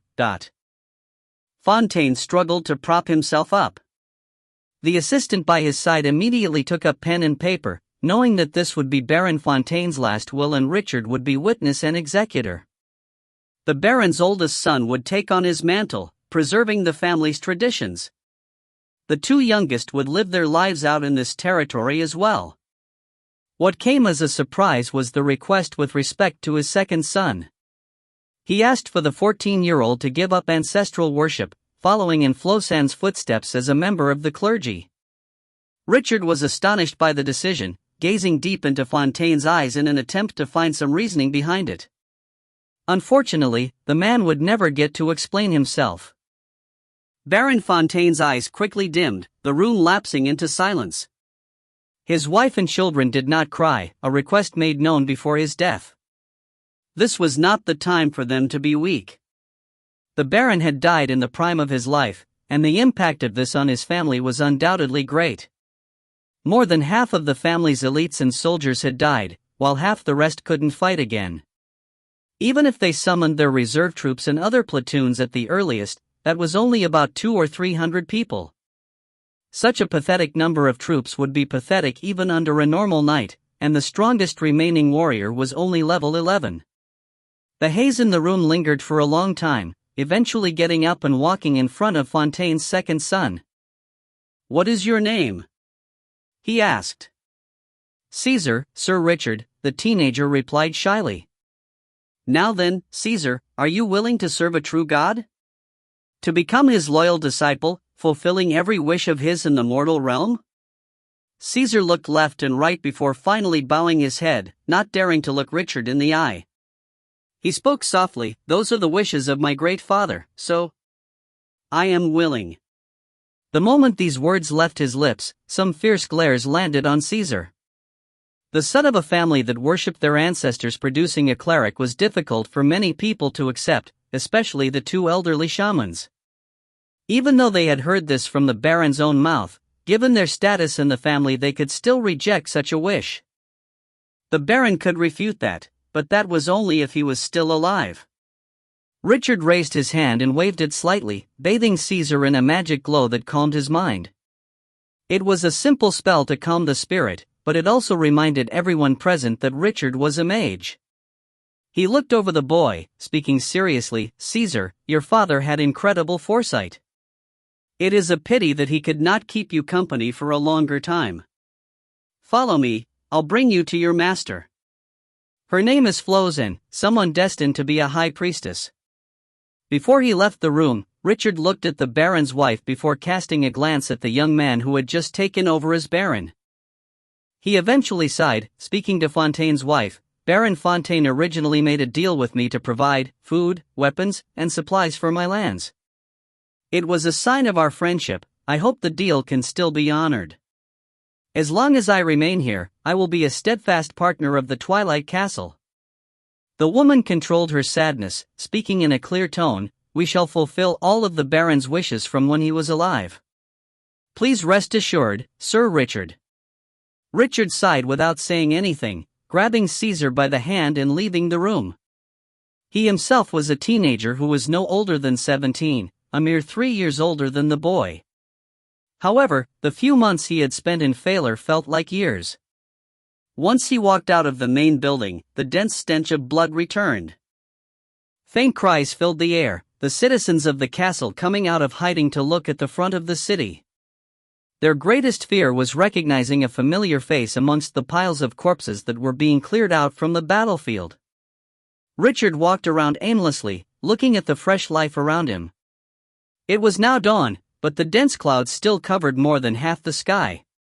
In the hazy morning light, the world seemed to be one of black and white. Everything seemed unreal. Richard felt a void in his heart. Baron Fontaine's death had caused him unexpected shock. This was a special feeling, one known as the mourning of a friend. If you find any errors, ads pop up, ads redirect, broken links, non-standard content, etc., please let us know. Report chapter so we can fix it as soon as possible. Book 2, Chapter 151. Chapter 151. Spoils of War. Although the battle had already ended, they still needed to spend some time cleaning up. There was some small conflict with the new Baron's subordinates over the spoils of war, stemming from Richard's request for all the dead Bearguard knights. Of course, the dispute was apparently over the thick, sturdy armor and weaponry. However, the equipment wasn't really Richard's goal. Just like when his team had come over, transferring magic equipment required a huge price. Thus, the Bearguard Knight's armor was merely tough and nothing more. However, he couldn't make the fact that he needed the corpses more than their equipment known. Ultimately, this small conflict was resolved by Richard paying the Fontaine family some gold. He managed to retrieve about 50 runes from the bodies, able to be used again after some slight repairs. This was a huge amount of wealth, and the gold he had paid was nothing in comparison. If not for the conflict, he had originally considered leaving a few runes behind for Fontaine's family, but the increased hostility before the man's body was even cold meant he couldn't arm a potential enemy himself. This was normal in Failure. Those who worshipped their ancestors and those who worshipped gods were like fire and ice. Many attempts had told Zendral that he couldn't convert the Bearguard Knights into warriors of darkness. The knights had been bred so thoroughly they didn't even have complete souls left. More than being sorry for the loss, this information left Richard even more wary of the Shumpaters. Breeding a being with an incomplete soul was extremely time-consuming, requiring at least several hundred years. The Shumpaters likely had many more secrets than they let on. Ultimately, the corpses of the knights and their mounts were handed over to the broodmother. Even though she hadn't yet finished digesting Sinclair's body, she still asked for these corpses all the same. By this point, Richard already knew that any creature with formidable power was beneficial for her evolution and growth. Under Gangder's command, the strong barbarian warriors had carried the corpses over, throwing them one by one into the broodmother's acidic fog. Nobody could see what was happening within. By the time the sky was completely bright, the losses had been counted. The combined defense originally had about 1,500 people, and now there were less than 400 left. He only had 100 or so desert warriors and barbarians under him. However, what pained him most was that all the foot soldiers had met their end, and only 2 of the knights had survived. Over 400 wind wolves had been reduced to 111, more than half of the casualties coming at the Manticore's claws. The battle was a Pyrrhic victory. Had their luck been even slightly worse, he would have lost Waterflower or Gangder. No amount of gains could make up for such a loss. Once the aftermath had been analyzed, Richard realized that he had suffered very serious losses. If he wanted to replenish his strength quickly, he would need to depend on the broodmother revolving. Once they finished cleaning up the battlefield, Richard allowed all his soldiers to withdraw from Twilight Castle and settle down at the nearby barracks, even bringing out their injured warriors. Karsh shared much of Flosan's burden. Although his healing ability as a fallen cleric was greatly limited, he could still use divine scrolls. Flosan seemingly had a premonition of the tragic battle, and she had stored up a batch of lesser heal scrolls. They may seem weak, only able to treat minor injuries, but when used on a large group this was much better than slowly recuperating over time. It was a good method to allow the army to retain as much of its strength as possible. Only the billows of acidic fog continued to linger in the middle of the battlefield, but by the time darkness fell once more the brood mother had contacted Richard again. She had transmitted a large amount of information, requesting that he go over immediately. There were some details regarding a special unit that required his presence. Richard felt a little strange at that. The broodmother had never asked him such a thing before. Whenever it accumulated enough energy, he had been allowed to choose the upgrades through their mental link. Even standing right next to the broodmother, he still had to communicate through their souls. After all, she could not speak well. Richard thus put on his clothes, walking over to the broodmother in the middle of the battlefield. He used the short time he had en route to quickly analyze the information he had received, and couldn't help but be astonished. The Manticore, Sinclair, the Bearguard Knights and their mounts, even Sinclair's dagger that could pierce armor and had destructive energy. It had all contributed greatly to the broodmother's evolution, allowing her to jump directly to level 4. There were now more than 10 options for upgrades. As expected, the Manticore's lethal toxicity had been assimilated. Now, all of the drones had an element of poison to their attacks, even long-distance ones like bone arrows. Besides that, the broodmother's own acidic properties had been integrated into the drones as well. Even the normally harmless raptors had great combat strength with the toxic acid. The main use of the Bearguard Knights had been in giving her the energy to evolve. Only one ability had been gained from them: his drones could now have their defenses enhanced by 20%. It was practical, but not exactly outstanding. Still, it greatly increased his options. At the same time, a type of combat drone called the Thrower had been added. It was a small humanoid, similar to a trog or dwarf.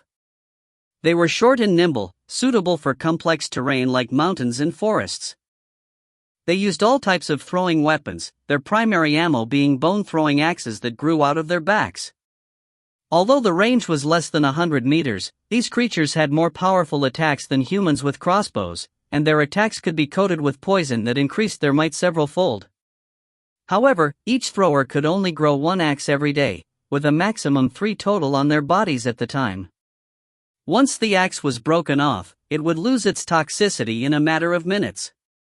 Richard's biggest concern was that these were the first drones in humanoid form, able to use actual weapons.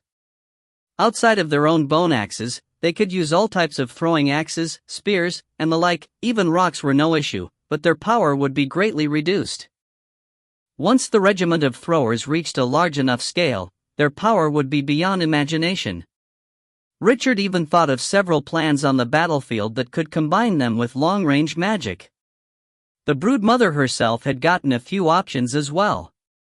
Amongst others, he could increase her speed, defense, or the range of her mind flay. However, having experienced the volley of wind blades from the wind wolves, Richard decided to strengthen her coremost ability, drone creation.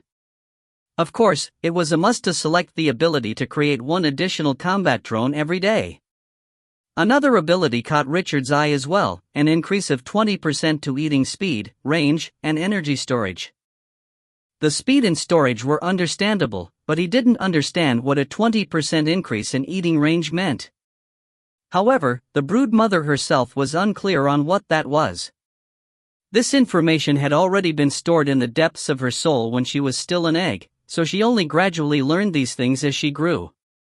If you find any errors, ads pop up, ads redirect, broken links, non-standard content, etc., please let us know. Report chapter so we can fix it as soon as possible. Book 2, Chapter 152. Chapter 152. Spoils of War, 2. In the end, Richard chose the increased drone production as well as the boost to its eating speed, range, and capacity. As long as there was sufficient time and the broodmother was adequately fed, she would grant him an endless supply of soldiers. At the moment there was no rush to strengthen the combat drones. He planned to give his options some serious thought before he came to a conclusion. The acidic fog in the middle of the battlefield had faded greatly. When Richard approached the broodmother, she breathed in strongly and sucked it all into her majestic body that was like a small hill. At that moment, standing in front of the broodmother, Richard felt an invisible pressure wrap over him. The creature's small, strange head contrasted starkly with the rest of its shell, one new and the other old. The scars of the battle with the manticore were still all over her body.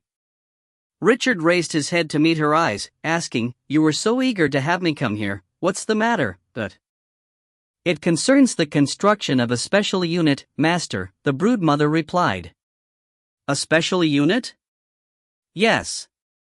Building one is a matter of chance, and requires the use of divinity. The demonic assassin you gave me had the power of death. I can use the divinity I absorbed from all those idols to turn her into a special unit. However, the process cannot be seen by anyone, not even Miss Flozan." "Not even Flozan? Why?" Richard was very surprised. Both Flozan and the broodmother had come from the Church of the Eternal Dragon. To the best of his understanding, they were on the same side. "I do not know either, it comes from instinct." "Nobody outside of you can know, absolutely nobody, but..." "All right," Richard nodded, waving his hand to cast a darkness spell that enveloped the two of them. "We can start now." The broodmother sent large amounts of information to Richard, giving him 3 choices for the type of the drone. He could create a humanoid, a beast, or a mount. Richard didn't need to think the question over, immediately choosing the humanoid. He needed more strong guards by his side. She then gave him 3 more choices. He could use all, 2/3, or 1/3 of the divinity to create this special unit. The broodmother had completely absorbed the divinity of the idols of 15 orc tribes in total. The weakest special unit needed 5 idols worth. From her information, this was a basic unit of divinity. Richard quickly familiarized himself with the measurement system, asking a different question: what's the difference between using all 3 units of divinity and just one? The battle might, capacity, and special abilities increase with the amount of divinity I pour in. Using a single unit of divinity each will allow you to create 3 units. Use everything you have, he decided immediately. Right now, he had no shortage of cannon fodder. His deficiencies were at the top end of the power spectrum. Without the broodmother herself and the combined might of 400 windwolves, he could not have killed the manticore. Even during the battle against Sinclair, although his tactics had been executed near perfectly, they had still lost almost all their resources to pull off a close victory. If the battle had been in the open instead, their chances of victory would have been slim. "As you wish," the broodmother replied, going silent for a brief moment before continuing. "You have a few last choices. You can spawn it with its maximum battle capacity, but in exchange you will lose some of the drone's potential. If you choose the reverse, the drone's capacity will be greater in the future, but it will be weak as a newborn. Also, you can choose from a few affinities as well. Since the drone will be based on Sinclair, you can choose any of invisibility, sudden attacks, and assassination. The more of these traits you choose, the lower the level and potential." This was the toughest choice. Richard pondered over it intensely, using the full extent of his abilities, but it still took a while to come to a decision. Images of Sinclair disappearing in mid-air and reappearing among his troops crossed his mind. The effectiveness of her abilities was still fresh in his mind. "Maximize the potential," he eventually said with determination, "and give it all 3 abilities." "Are you sure?" The broodmother started to hesitate. Her own calculations told her that this route would greatly minimize the maximum level of the unit. However, Richard was very certain. His own life had been at stake when he witnessed the horror of Sinclair's powers. There were many circumstances where such a specialized character like Sinclair gave people more headaches and instilled more fear than balanced fighters. "Just do it." "As you wish, please wait 5 minutes, the broodmother replied. Her stomach started to churn violently, and it wasn't long before a gigantic egg that was larger than the average person was pushed out. The egg started to hum when it hit the floor, and to Richard's surprise a blade pierced through the walls. A few cuts later, the egg was cut open and a humanoid creature emerged. This was a strange being, looking like a female human with a well-proportioned body. There was a layer of armor on the outer body, but this armor covered very little and left large parts of jade-like skin visible. The half of its face that was exposed was extremely allured, but the rest seemed to be covered by a helmet of sorts. The being's eyes looked like crimson crystals. The right hand was long and slim, delicate like a lady's, while the left was a metal blade. The blade seemed familiar to Richard, and it wasn't long before he realized that it was one of Sinclair's daggers. It had been swallowed by the brood mother when she absorbed the corpse, and she had used it in the construction of this creature. The blade had no sheen to it, but focusing on it would cause one to grow nervous. Richard cast a detection spell and was astonished to find that it still retained all its properties from before. This included the ability to pierce armor, and the power of destruction within. This was nothing short of a miracle. Richard's gaze returned to the unit's face. The finer details seemed a little lifeless, but the appearance was immensely familiar to him. He had already understood when he looked at the blade, if one didn't look close enough, they might even mistake this drone for Sinclair herself.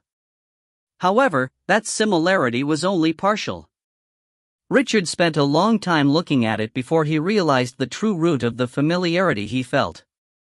"Brood Mother, who did you base the special unit's face on?" Richard asked, and the answer confirmed his suspicions. "Sinclair, Flozen, and Waterflower. If you find any errors, ads pop-up, ads redirect, broken links, non-standard content, etc., please let us know. Report chapter so we can fix it as soon as possible." Book 2 Chapter 153. Chapter 153. Aftermath. Richard was unsure whether the resemblance to Sinclair and the girls in his party was intentional or there were other reasons. It may have been a coincidence, but judging from the broodmother's answers he had a thought he never had before. Perhaps the broodmother had its own mind and soul, and wasn't merely a contract beast that just followed his orders. The special unit was the same as any other drone. Once born, it picked up its eggshell and devoured it clean. Its outer armor grew slightly harder, thicker, and more glossy. Once done with the task, the unit stood in place without moving. The broodmother then transmitted a special spell to him called Enlighten. It would activate this special drone, enlivening its nascent soul. It also branded a trace of himself in the soul, ensuring that this being would recognize him as the master and not the broodmother herself. Newly created as it was, the special unit's soul was still in slumber.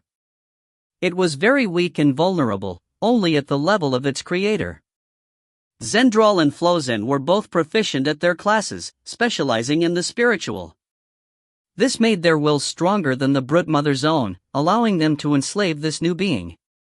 This was why the spawning had to be kept secret. Richard acted according to the broodmother's guidance, placing his hands on the new unit's forehead and reciting a spell. A tiny spark of his soul was sent into its body, igniting its hidden divinity into a burning soul.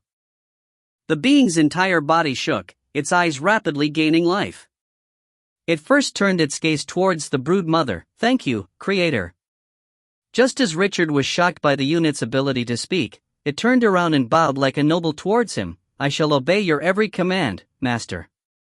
"Oh, that is good." Richard was left at a loss for words. The events in front of him were too shocking. Had he not seen this drone being created, he would have assumed it was a human or some humanoid sentient being. Even with the broodmother explaining that the presence of a soul was because she had used the power of divinity, even when all of this had happened right in front of his face, he still felt a great sense of amazement. The scriptures of many churches mentioned that the realm of the soul was the domain of the gods. Mere mortals were restricted from meddling in it. This was why humans could not create new, intelligent races. They could not create souls.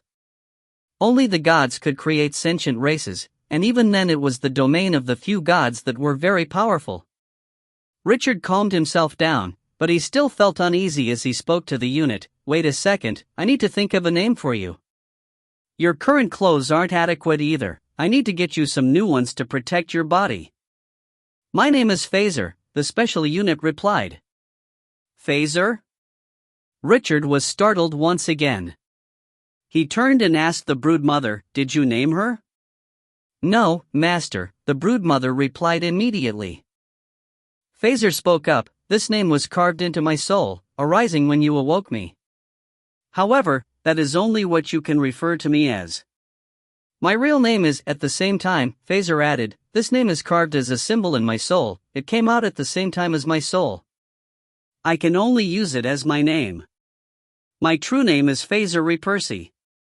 Phaser went on to recite a very long name that was made of almost 100 syllables, taking more than 10 seconds just to speak. Thankfully, Richard's great memory allowed him to memorize it. However, the shock in his heart just grew in magnitude.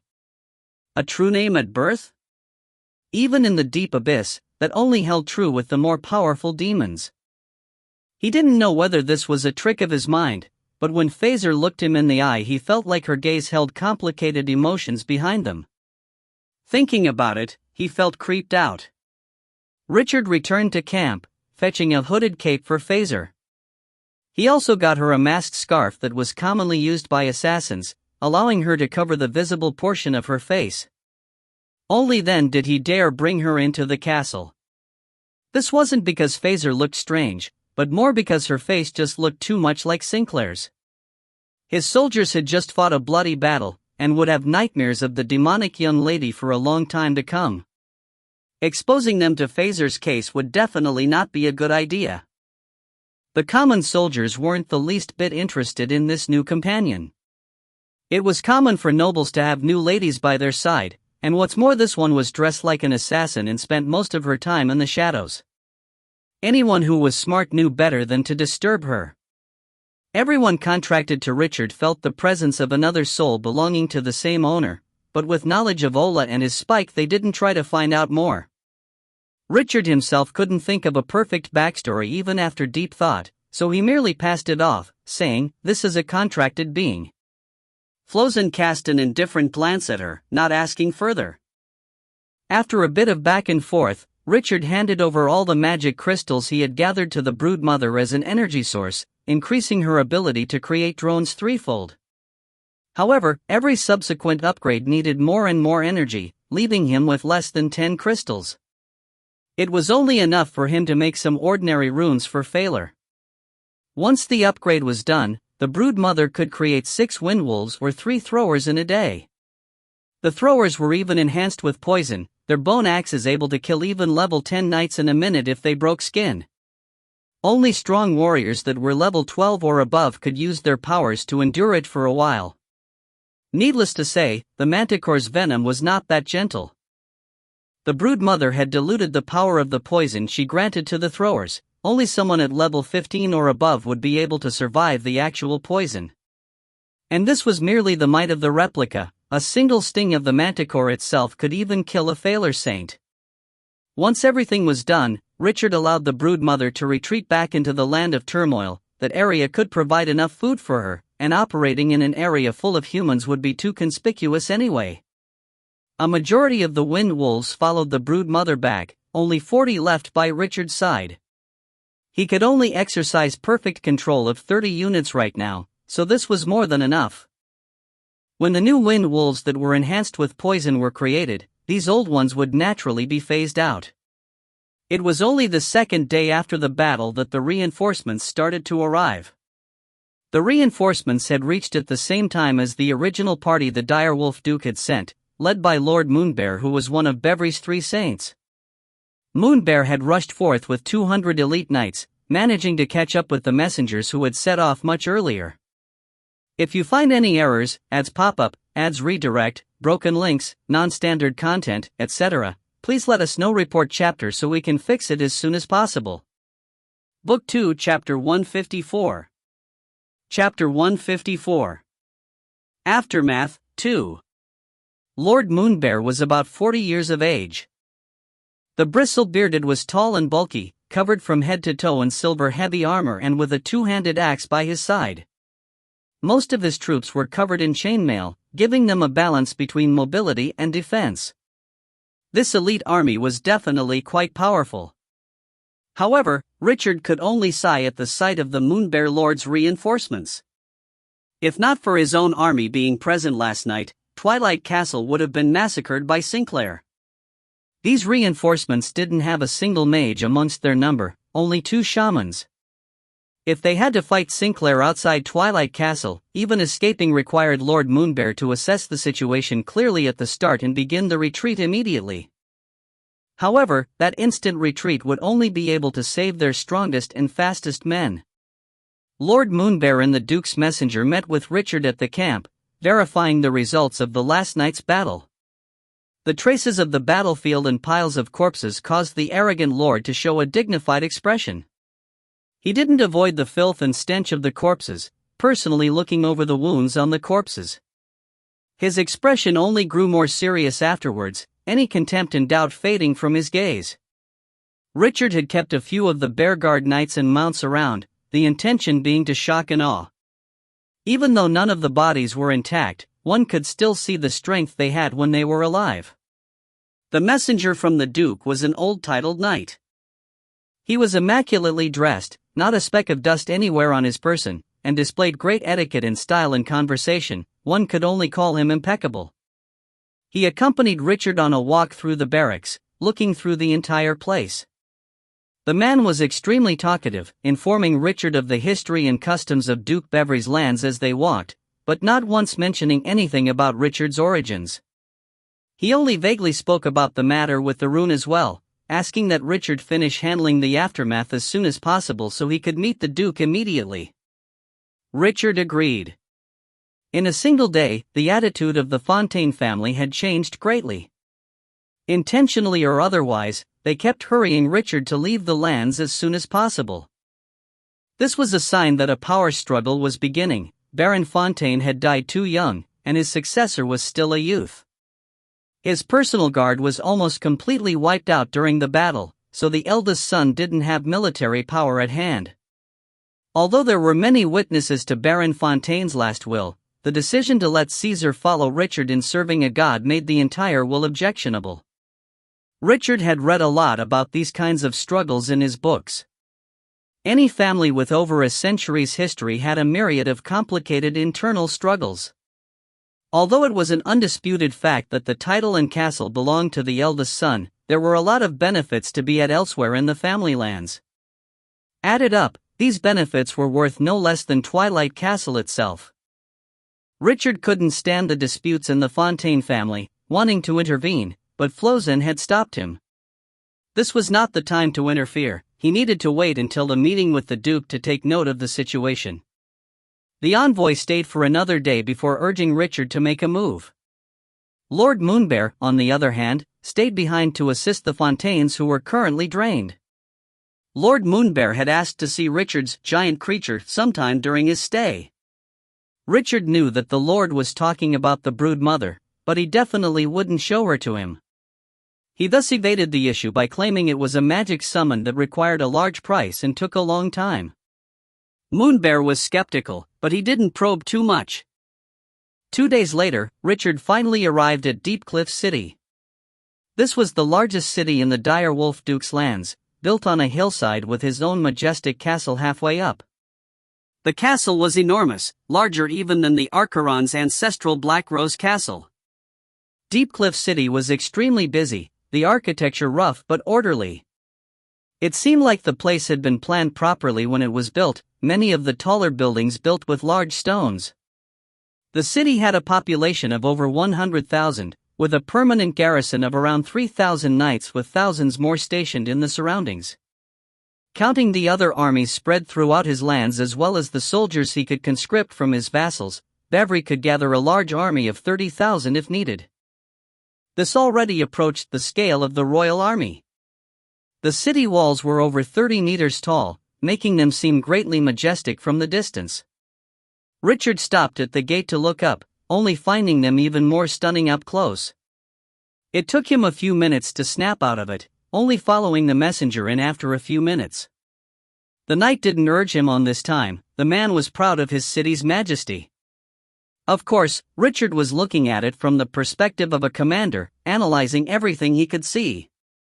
A 10,000-strong army could hold this city against even 5 times their number for a considerable time. Once they entered, Richard noticed the portcullises at the start and end of the entrance were made out of steel arms that were as thick as an arm. The gate was mounted on a track, driven up and down by a capstan. No ordinary siege weapons could break this gate apart. One could only send powerful soldiers up the walls and have them open up the gate for the rest of the army. However, the vanguard of any attacking army would undoubtedly be heading to their deaths. Even a powerful saint couldn't guarantee their lives in front of these powerful defenses. Without any assistance, they would be attacked from all sides once they scaled the walls. On top of the squeezy battlements, no matter how strong one was, they could still suffer a disastrous defeat. That was evident even from Sinclair's fight atop Twilight Castle, and Deepcliff City would only be worse.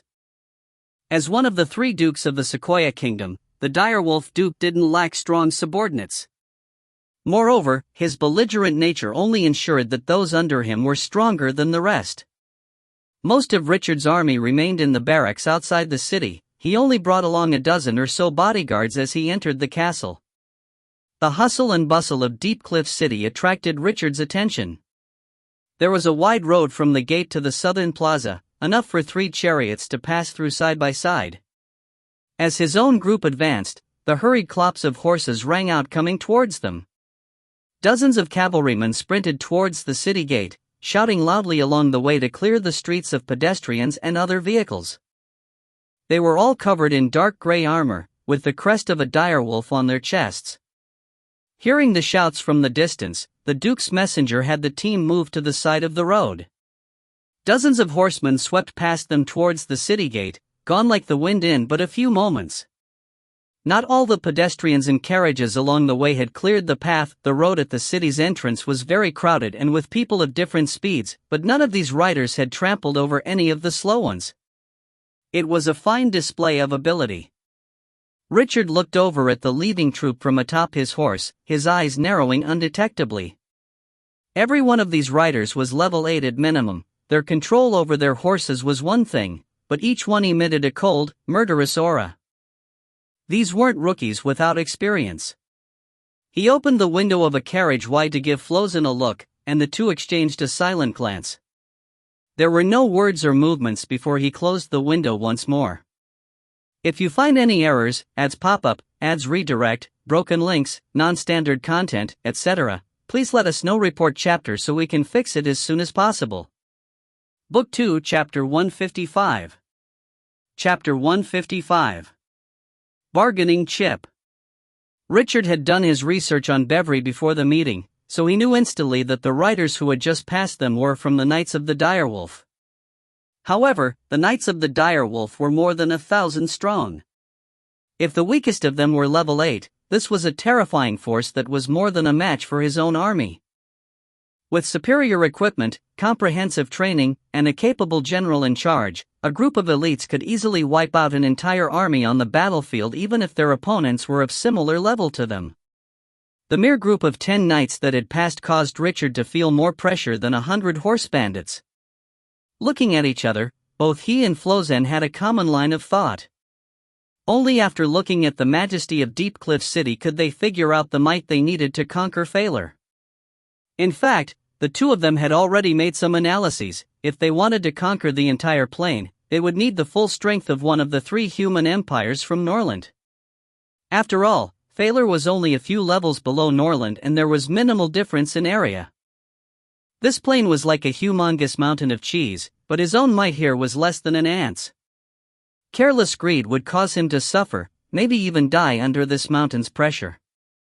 The Duke's messenger brought Richard to a small inn at the southern plaza, quickly scurrying back to the castle to arrange a meeting.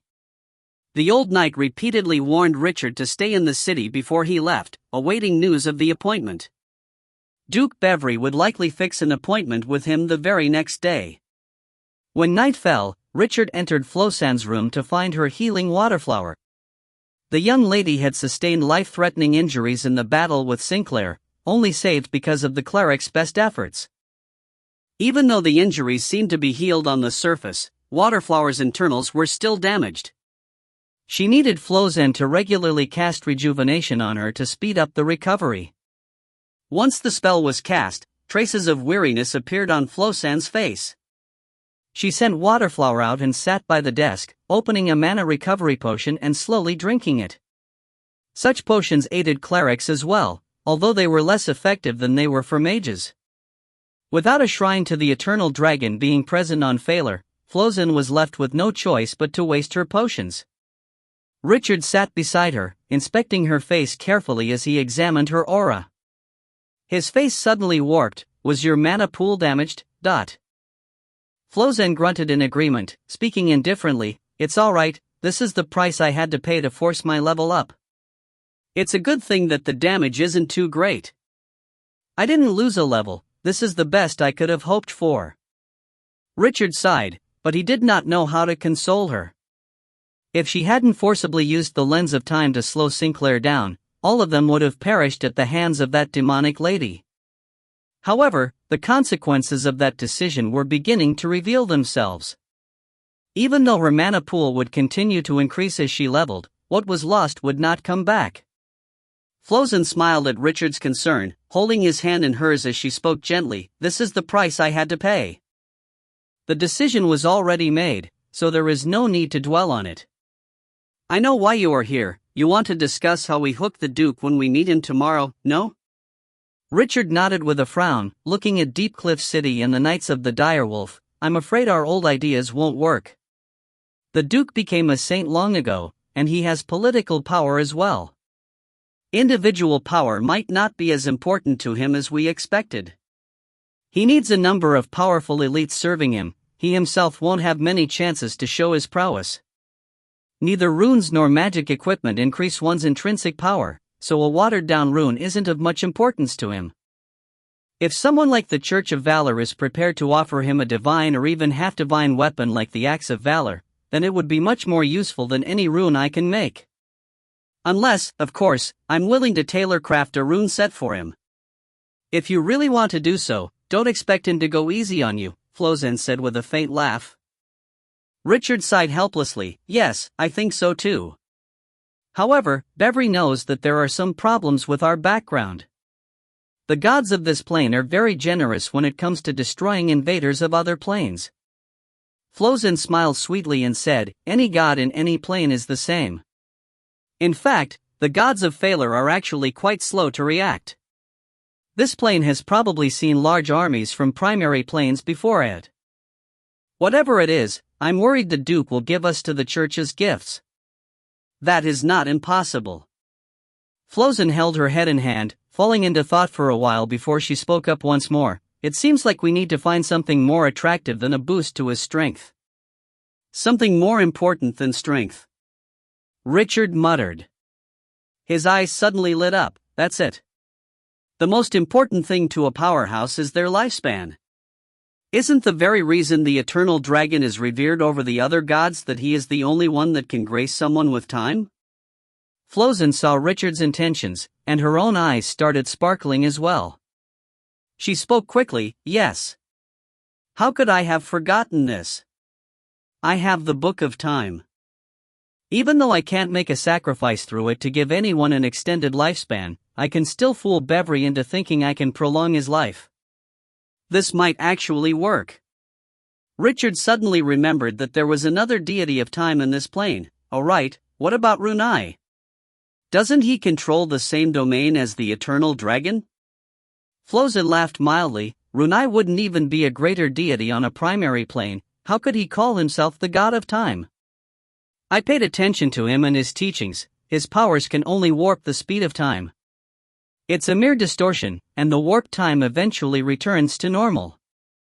If you step in and out of its field of influence, you won't discover any changes. Also, I didn't find any records of a significant prolonging of one's life in this plane. If Rune was a true god of time, an extension to one's life would be a blessing granted to the core of his church, given to worshippers who made great contributions to him. After a slight pause, Flozin continued, most importantly, the power of time transcends that of the planes.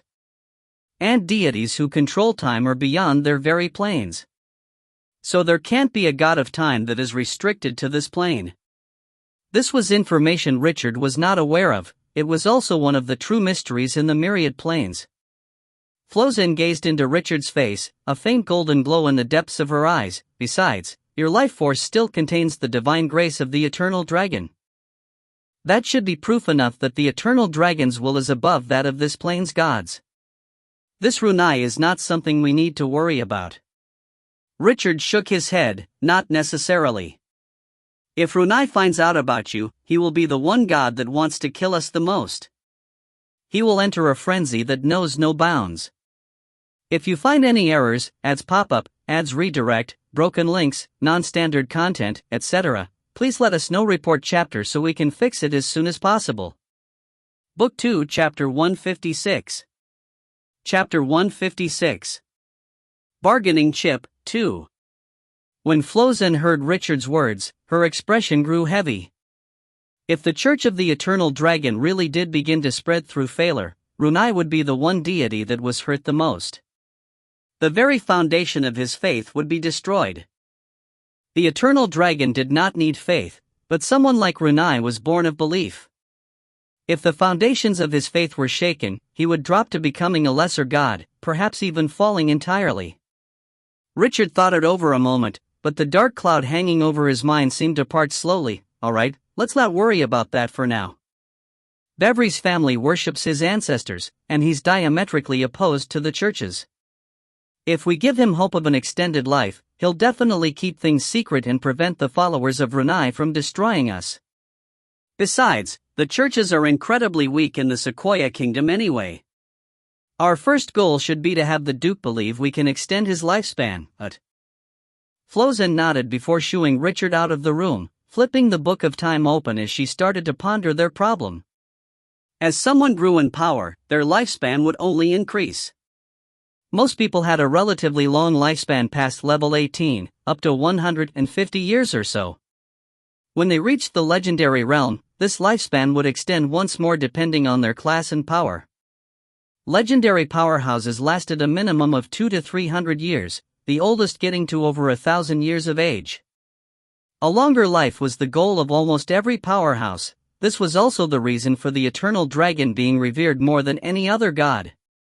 Beyond an extended lifespan was immortality, the ultimate dream of everyone in existence. Early morning the next day. Richard had just finished breakfast when he received news of an appointment with Duke Bevry. He was to immediately follow the envoy towards Deepcliff Castle, which clearly showed how anxious the Duke was. This caused Richard to relax. He fixed himself up meticulously, before carefully unsealing an enchanted box under the envoy's watch. It took an entire half hour. The rites were tedious and complicated, but the envoy didn't urge him on or otherwise display any sign of impatience. Before the box was completely unsealed, Richard pointed at it and said to the envoy, "This is a must if we want to retain the rune's power. It will gradually lose power once it's opened, so I can only open it just before I met the Duke. We couldn't have His Grace wait that long, could we?" The envoy completely believed Richard's words. Even though he was only a titled knight, he came from the famous Notling family and had spent decades amongst the upper class. His experience gave him a sharp eye, discerning enough to tell with one look that the enchanted box in Richard's hand would cost 3,000 gold to even make. The final price of a magic item was often tenfold its original cost, and such an expensive item was used merely to hold this so-called rune. Even if Richard was a swindler, he would have had to invest far too much into it. But that point was moot. Richard was a great mage. What need did he have to swindle others? He only needed to express some interest, and any duke would open their doors wide open to welcome such a young great mage by their side. Money was nothing in the face of a future grand mage. Only once he'd made enough of a show did Richard let Ola pick up the enchanted box, taking Flozen along with the entourage to make his way to the Duke's castle.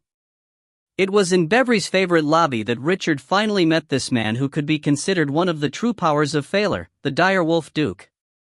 Duke Bevry was 46 years old, in both his physical and mental prime. The man was of lanky build, but a broad frame made him seem formidable. His noble robes weren't too ornate, with a single jade ring on his left ring finger glistening like a clear spring. Bevry had a short, neatly trimmed beard, and a brilliant light shone from the depths of his long, narrow eyes. There weren't any indications of his strength save for his dignified aura, one that came from having possessed high status for a long time. There was no sense of oppression from his aura, a clear indication of his exquisite control over his own power. On the contrary, a single look from him left Richard feeling like he was seen through from head to toe. He couldn't help but feel deeply alarmed. The abilities of hiding one's aura and seeing the power of others were secret techniques that were incredibly useful. In Norland alone, there were almost 100 different methods for each, passed down through various factions. However, Bevry had completely hidden his strength and could see through Richard with a single glance. Even in Norland, this would be first class. Richard had lost all contempt for failure long ago. The deeper he explored, the more he interacted with the societies and powerhouses of this plane, and especially with this meeting, he was starting to respect it. After all, this was a plane that housed true legendary beings.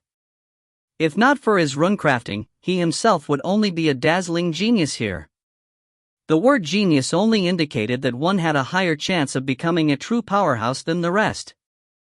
It wasn't a guaranteed promise of that power. All powerhouses were geniuses, but not all geniuses would become powerhouses. Duke Bevry smiled after that single glance, a level 11 great mage, and such a young one at that. That isn't a common sight anywhere in the continent. I hear you're not even 20, Mr. Richard? Although Richard was considered his vassal, the Duke still added a customary honorific as respect for his achievements as a mage.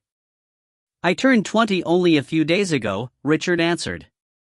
He was really only 17 this year, but there was no need to give the Duke even more surprises. Even a 20-year-old great mage was a rare genius in Failur's history.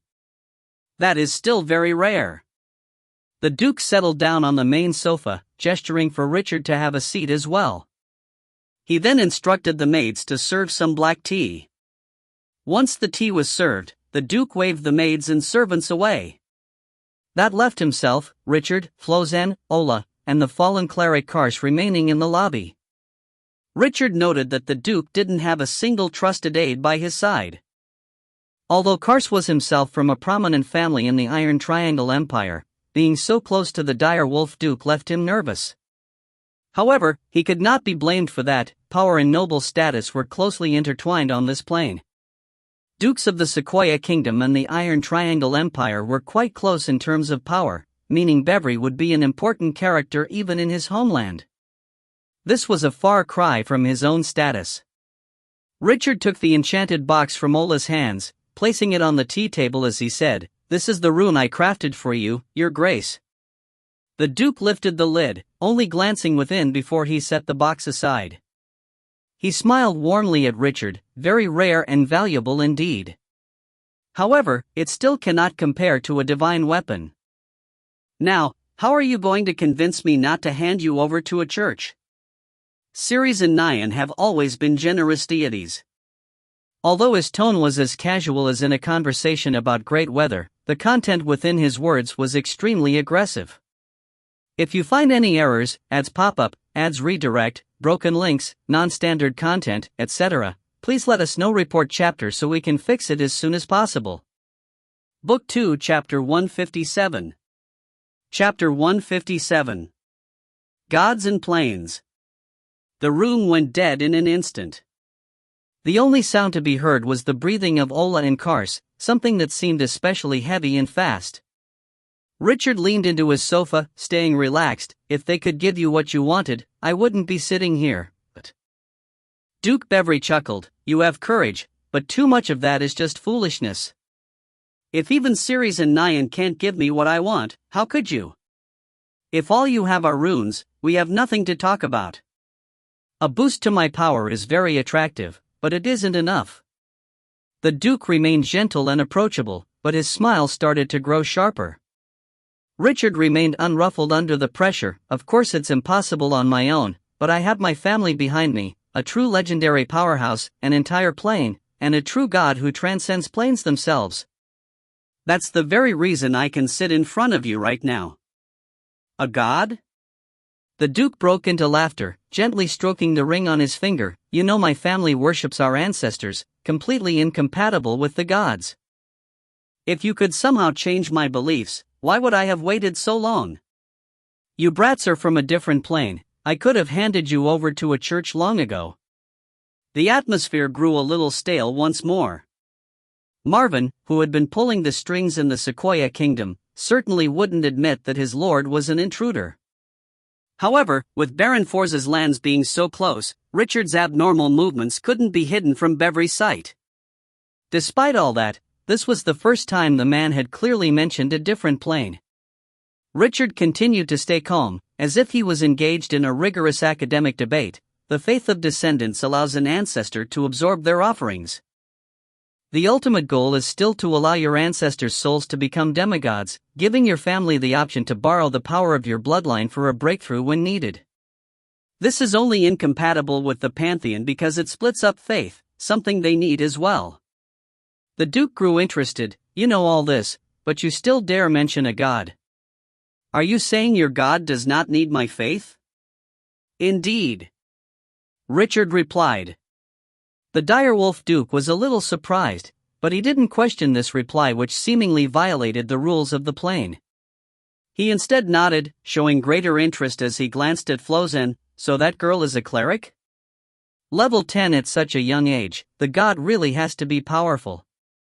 She has a promising future. If she was in Nyan's church, she would have a chance to become pope.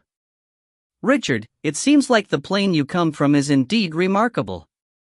However, what's the point of bringing this little girl to Phalar? This plane has a long history, and the gods have sealed it off from the outside.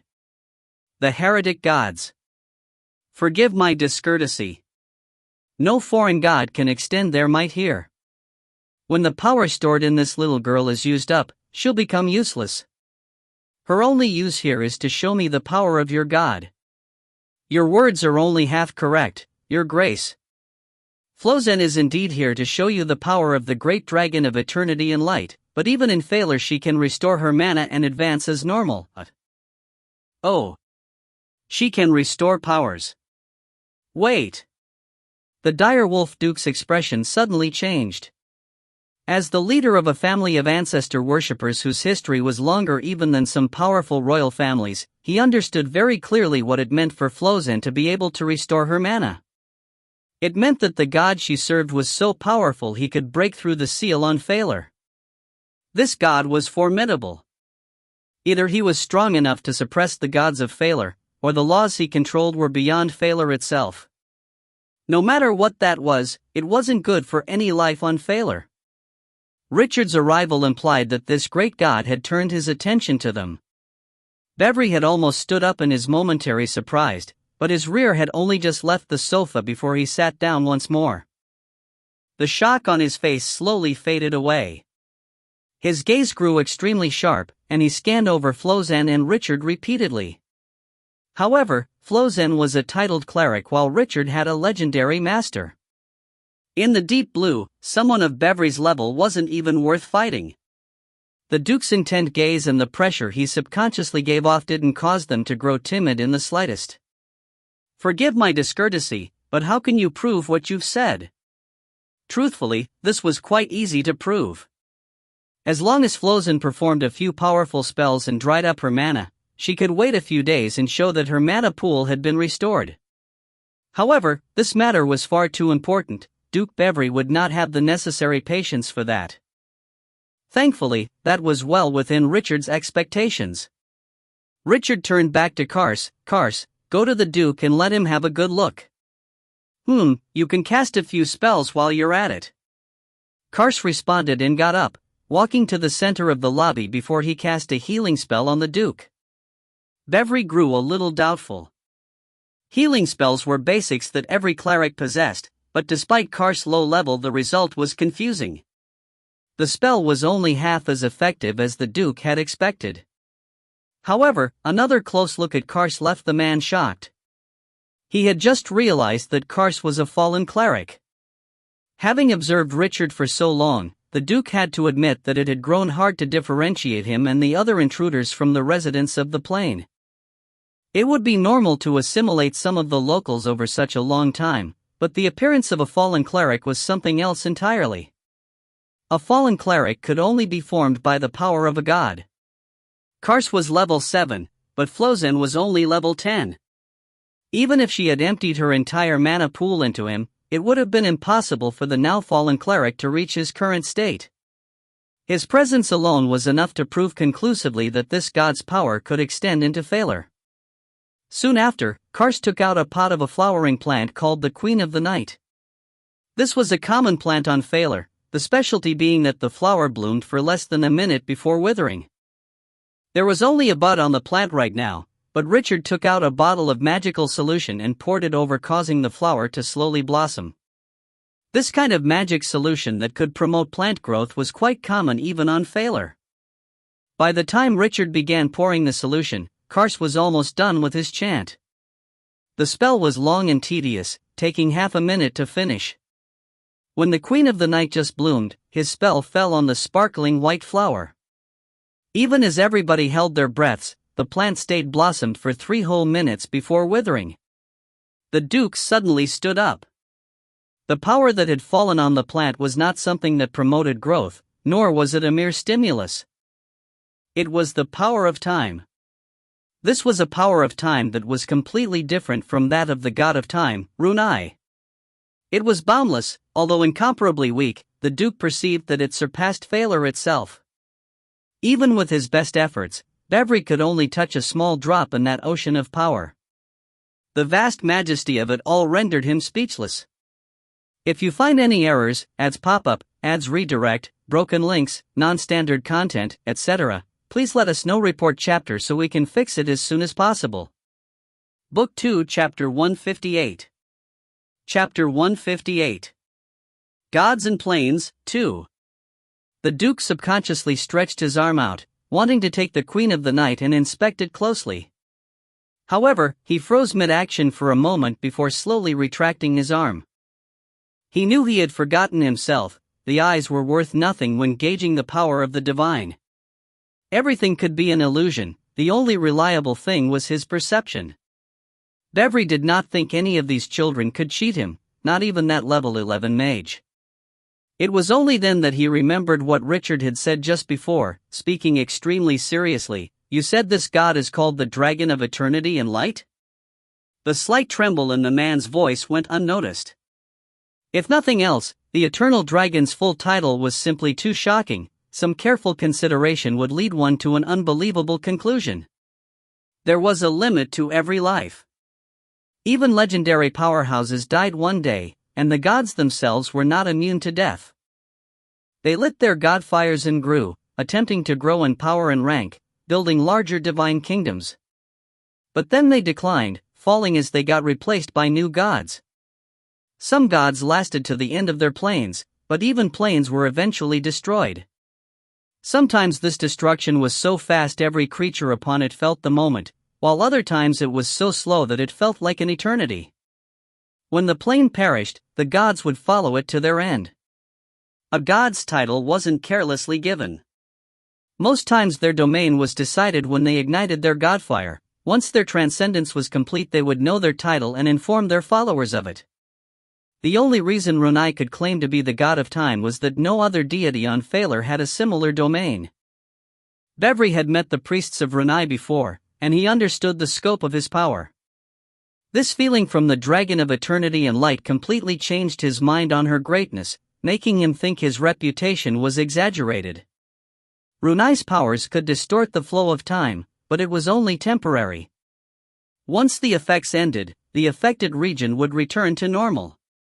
It was like a dam blocking the flow of a river. Once the floodgates were opened, the built-up water would rush out like a torrent. The Eternal Dragon was different. His power changed the fundamental laws of time. It was nothing like building a dam on a river, more akin to widening a stream. Dragon of Eternity and Light, Dragon of Eternity and Light. The Duke repeatedly chewed over this name he had never heard before, spacing out for a while. The word eternity had shocked him greatly. Richard sat quietly, sipping on the top-grade black tea. The only thing in his eyes seemed to be the swirling beverage in his cup. A god controlling time itself who didn't even need the faith of his followers. This dragon truly had to be above the planes themselves. That was the only reason he wouldn't need belief. If, Bevry calmed down quickly, if this Dragon of Eternity and Light has the same domain as his name, then does his grace have the power to prolong one's life? This was exactly what Richard was waiting for. He raised his head to meet the Duke's clairvoyant gaze, speaking as indifferently as possible. Indeed. That is the highest level of the eternal dragon's grace. The Duke nodded, inquiring further, then how does one attain the grace of the eternal dragon? This was a key moment. Richard had prepared a reasoned answer for it long ago. Firstly, you need to show some basic respect to him. Prepare an offering, and give it over through a sacrificial altar. The blessing you receive depends on what you sacrifice. Similar to the offerings we make to our ancestors. What kind of sacrifice should we make? Livestock? Magical beasts? Slaves? Any item of incredible power, and living beings.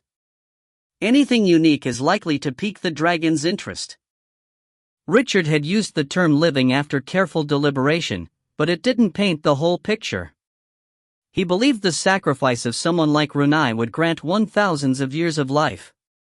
If someone had talent and luck, that would be enough to light their own godfire. Beverly laughed as Richard completed his explanation. In that case, sacrificing someone like the goddess of time will give me thousands of years? Now it was Richard's turn to be shocked. He stared at this Duke who talked about killing gods as if it was nothing, casting a glance at Flozen before answering, "That is correct." The Duke smiled, asking another crucial question. Since a sacrifice must be made, then an altar must be incredibly important. You didn't bring an altar from your plane, did you? Indeed. We need to build a new altar, Richard admitted. This was his main objective. Beverly pondered over it for a moment. I suppose we could say it was an altar for ancestor worship. However, if sacrifices are so important to the Dragon of Eternity and Light, aren't there any special requirements to build the altar? Richard turned to Flozen, and she nodded her head in answer. We need to form a stable connection to the eternal dragon that can deliver sacrifices. The altar needs tremendous power. Most of that power will be evoked from the first sacrifice, so the offering must be great. The construction of the altar itself also needs a lot of magical materials. I can provide a detailed list, but I don't know if this plane has enough of the required materials. Sounds doable, the Duke ruminated, his tall, straight brows locking together. This was clearly an important decision, one that would be difficult to make. Richard remained calm on the surface, but in his heart, he couldn't help but begin to feel nervous. The Duke had reacted differently than he had expected. It seemed like the man wasn't very keen on obtaining a longer life, but that was the anchor of this plan. If the dire wolf Duke was not interested in immortality, then this entire meeting had become a trap. The only thing that granted him some sense of security was that it would be nigh impossible to fake belief. If the Duke wanted the grace of the eternal dragon, his help needed to be sincere. The tea in his cup had long since been drained, but he was still subconsciously swirling it. Time slowed to a crawl at some point. This pleasant lobby had grown hot and stuffy, causing sweat to bead on his body. His clothes started to grow uncomfortably sticky. After what seemed like an eternity, the Duke finally put down his own teacup that seemed to have been worn thin. Richard, he said with a smile, you're basically having me betray the entire plane. If you find any errors, ads pop up, ads redirect, broken links, non-standard content, etc., please let us know. Report chapter so we can fix it as soon as possible. Book 2, Chapter 159. Chapter 159. Gods and Planes, 3. The Duke's question only brought calm to Richard's heart. He was completely prepared for it. He placed his teacup down with a smile. You're only betraying the Pantheon, not Phalar itself. This answer greatly surprised the dire wolf Duke. Even though he worshipped his ancestors, something that went against the gods, he was still essentially on the same track. The ultimate goal of worshipping one's ancestors was to allow their spirits to transcend mortality, becoming deities themselves. When someone in the family ignited their godfire, this worship would naturally transform into the worship of a god. Thus, even Beverly held the gods in high esteem. He was just unwilling to put aside his dignity and interests for a god who was not related to him by blood. The gods were above everything. Everyone in Phalar understood it. It was the same belief held by primitive gods who had not figured out the myriad planes. The gods you speak of, Richard responded to Bevry's puzzled gaze, are merely powerhouses who have aligned themselves with a law. These laws depend on the plane they reside on, and these fellows who take control of them through the faith of mortals can only be called parasites. They are no different from the majority of humans, mere attachments to the plane. How could they possibly be above the plane itself? The only reason the gods claim to be above Phalar is that it supports their own agenda. If Phalar is destroyed, these parasites who feed off it will die as well, but even if the gods are destroyed, Phalar will continue to exist. The Duke was an experienced, knowledgeable man. As an ambitious leader of his family, the profundity of his knowledge would astonish most people. However, he had never thought of things from the viewpoint Richard just demonstrated. In a land ruled by the gods like Phalar, any public heresy would end with one burnt at the stake. The direwolf Duke was at odds with the Pantheon, but on the whole it was just internal strife in the same camp. Bevry himself placed the Pantheon in high regard, even higher than Phalar itself. However, some consideration led him to understand the irrefutable value behind Richard's words. And yet, there was an easy method to deal with such irrefutable facts in the teachings of the gods. Whether Richard's words were true or not, he would still be burnt. There would be no other reply, no chance for him to hold a debate. Bevry lightly knocked on the table for a while before finally raising his head. Whatever I choose, this is an extremely difficult decision. I would like to add a small weight to the balance. Come, follow me, there is someone I want you to meet. Carson and Ola were left behind in the lobby, with only Richard and Flozan following the Duke. Bevry brought them along a maze-like path, guards popping out from hidden alcoves everywhere to greet him with a bow. Deepcliff Castle was Bevry's permanent residence, but the interior wasn't cozy at all. In fact, it was full of fortifications. A single, isolated courtyard in the upper levels contained a 5-story building that housed the Duke's entire family. Normally, Bevry's kin would rather visit the beautiful countryside than spend their days cooped up in this cramped castle. Only the Duke himself spent most of his time here, occasionally heading out to the mountains to hunt with his family or attend important events. The layout of this castle allowed Richard to peek into a corner of the Duke's heart. This was a wise man, courageous and firm of will. Opening a dark door, Bevry walked into a dark, moist passageway. This hidden path was long and narrow. It felt like a gentle downward slope, the walls growing damper the further they went. Richard silently computed his bearings, discovering that this passage actually led to the belly of the mountain this castle was built on. However, he didn't feel particularly threatened. The Duke had no need to wait so long to kill them. He had no way of putting up a fight if that was the man's wish. The passageway finally opened into another heavy metal door, revealing a vast space behind. This was a courtyard constructed in the interior of the mountain, several rooms illuminated by magic light reflected in the waters of an underground spring. Bevry was extremely familiar with this place, opening each door along the journey and showing the two what lay within. A majority of the rooms had countless scrolls, books, and other papers randomly scattered about. There was an endless amount of data and pictures everywhere, all familiar to Richard but supposed to be highly abstract knowledge on Phalar. Some of them were theories that still needed proving, but at his level it was all common knowledge. Magical mathematics was one of the basic foundations of runecrafting. In a plane like Phalar where runecrafting was yet to be discovered, this foundational field wasn't well developed either. Richard picked up a piece of paper and was astonished by what he saw. This paper had some illustrations with basic planar geometry. The biggest use of planar geometry was in the construction of portals to other planes. Even in Deep Blue this was a profound subject, abstruse and difficult because one had to understand the workings of time. A breakthrough in planar geometry in this backwater. Even if it was simple guesswork, whoever had come up with it was a rare genius. This was just like when he had read Eshen's diary, far beyond the means of Phalar. However, careful thought reminded him that this wasn't strange. This plane was large, developed and prosperous. There were hundreds of millions of residents here, so there were bound to be geniuses among the rest. It wasn't long before Duke Beverly opened the last door, the one that was the deepest in. This was a room that was a few hundred square meters in area, the walls filled with bookshelves with a large desk in the center of the room. A magical light was shining down from the ceiling, making the entire room glow splendidly. A white-haired old man was sitting at the desk, scribbling non-stop. He was making calculations after calculations, evidently thinking of something. He didn't even raise his head in response to the noise from the door. Is it mealtime already? Alright, just set the table in the next room.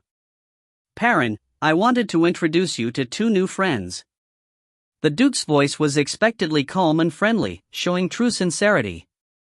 Perrin turned around, glancing over both Richard and Flozan. He then returned his gaze to the paper in front of him, speaking impatiently. Alright, I saw them. You can all leave now. You know how precious my time is, Your Grace. If there is no special reason, please don't disturb me. I'm at the brink of a breakthrough. This is a crucial moment. If you find any errors, ads pop up, ads redirect, broken links, non-standard content, etc., please let us know. Report chapter so we can fix it as soon as possible. Book 2, Chapter 160. Territory. When Perrin turned around, Richard was surprised to realize that the man had an extremely youthful face. This was definitely a young man, definitely no older than 30. However, his white hair and hunched back made him look no different from a 60-year-old man from behind. And yet, when he saw the fellow's back again, he sensed that the fellow's aura was truly old. This caused him to turn to Flozan, who nodded slightly to confirm his conjecture. Perrin's body truly was aged, but he had a young soul. Perrin gave off the aura of a weak mage, somewhere around level 6 or 7. The Duke gently closed the door behind them, bringing Richard and Flozan to a nearby lounge. He personally brewed a pot of rich black tea, speaking bitterly. Perrin is my third son.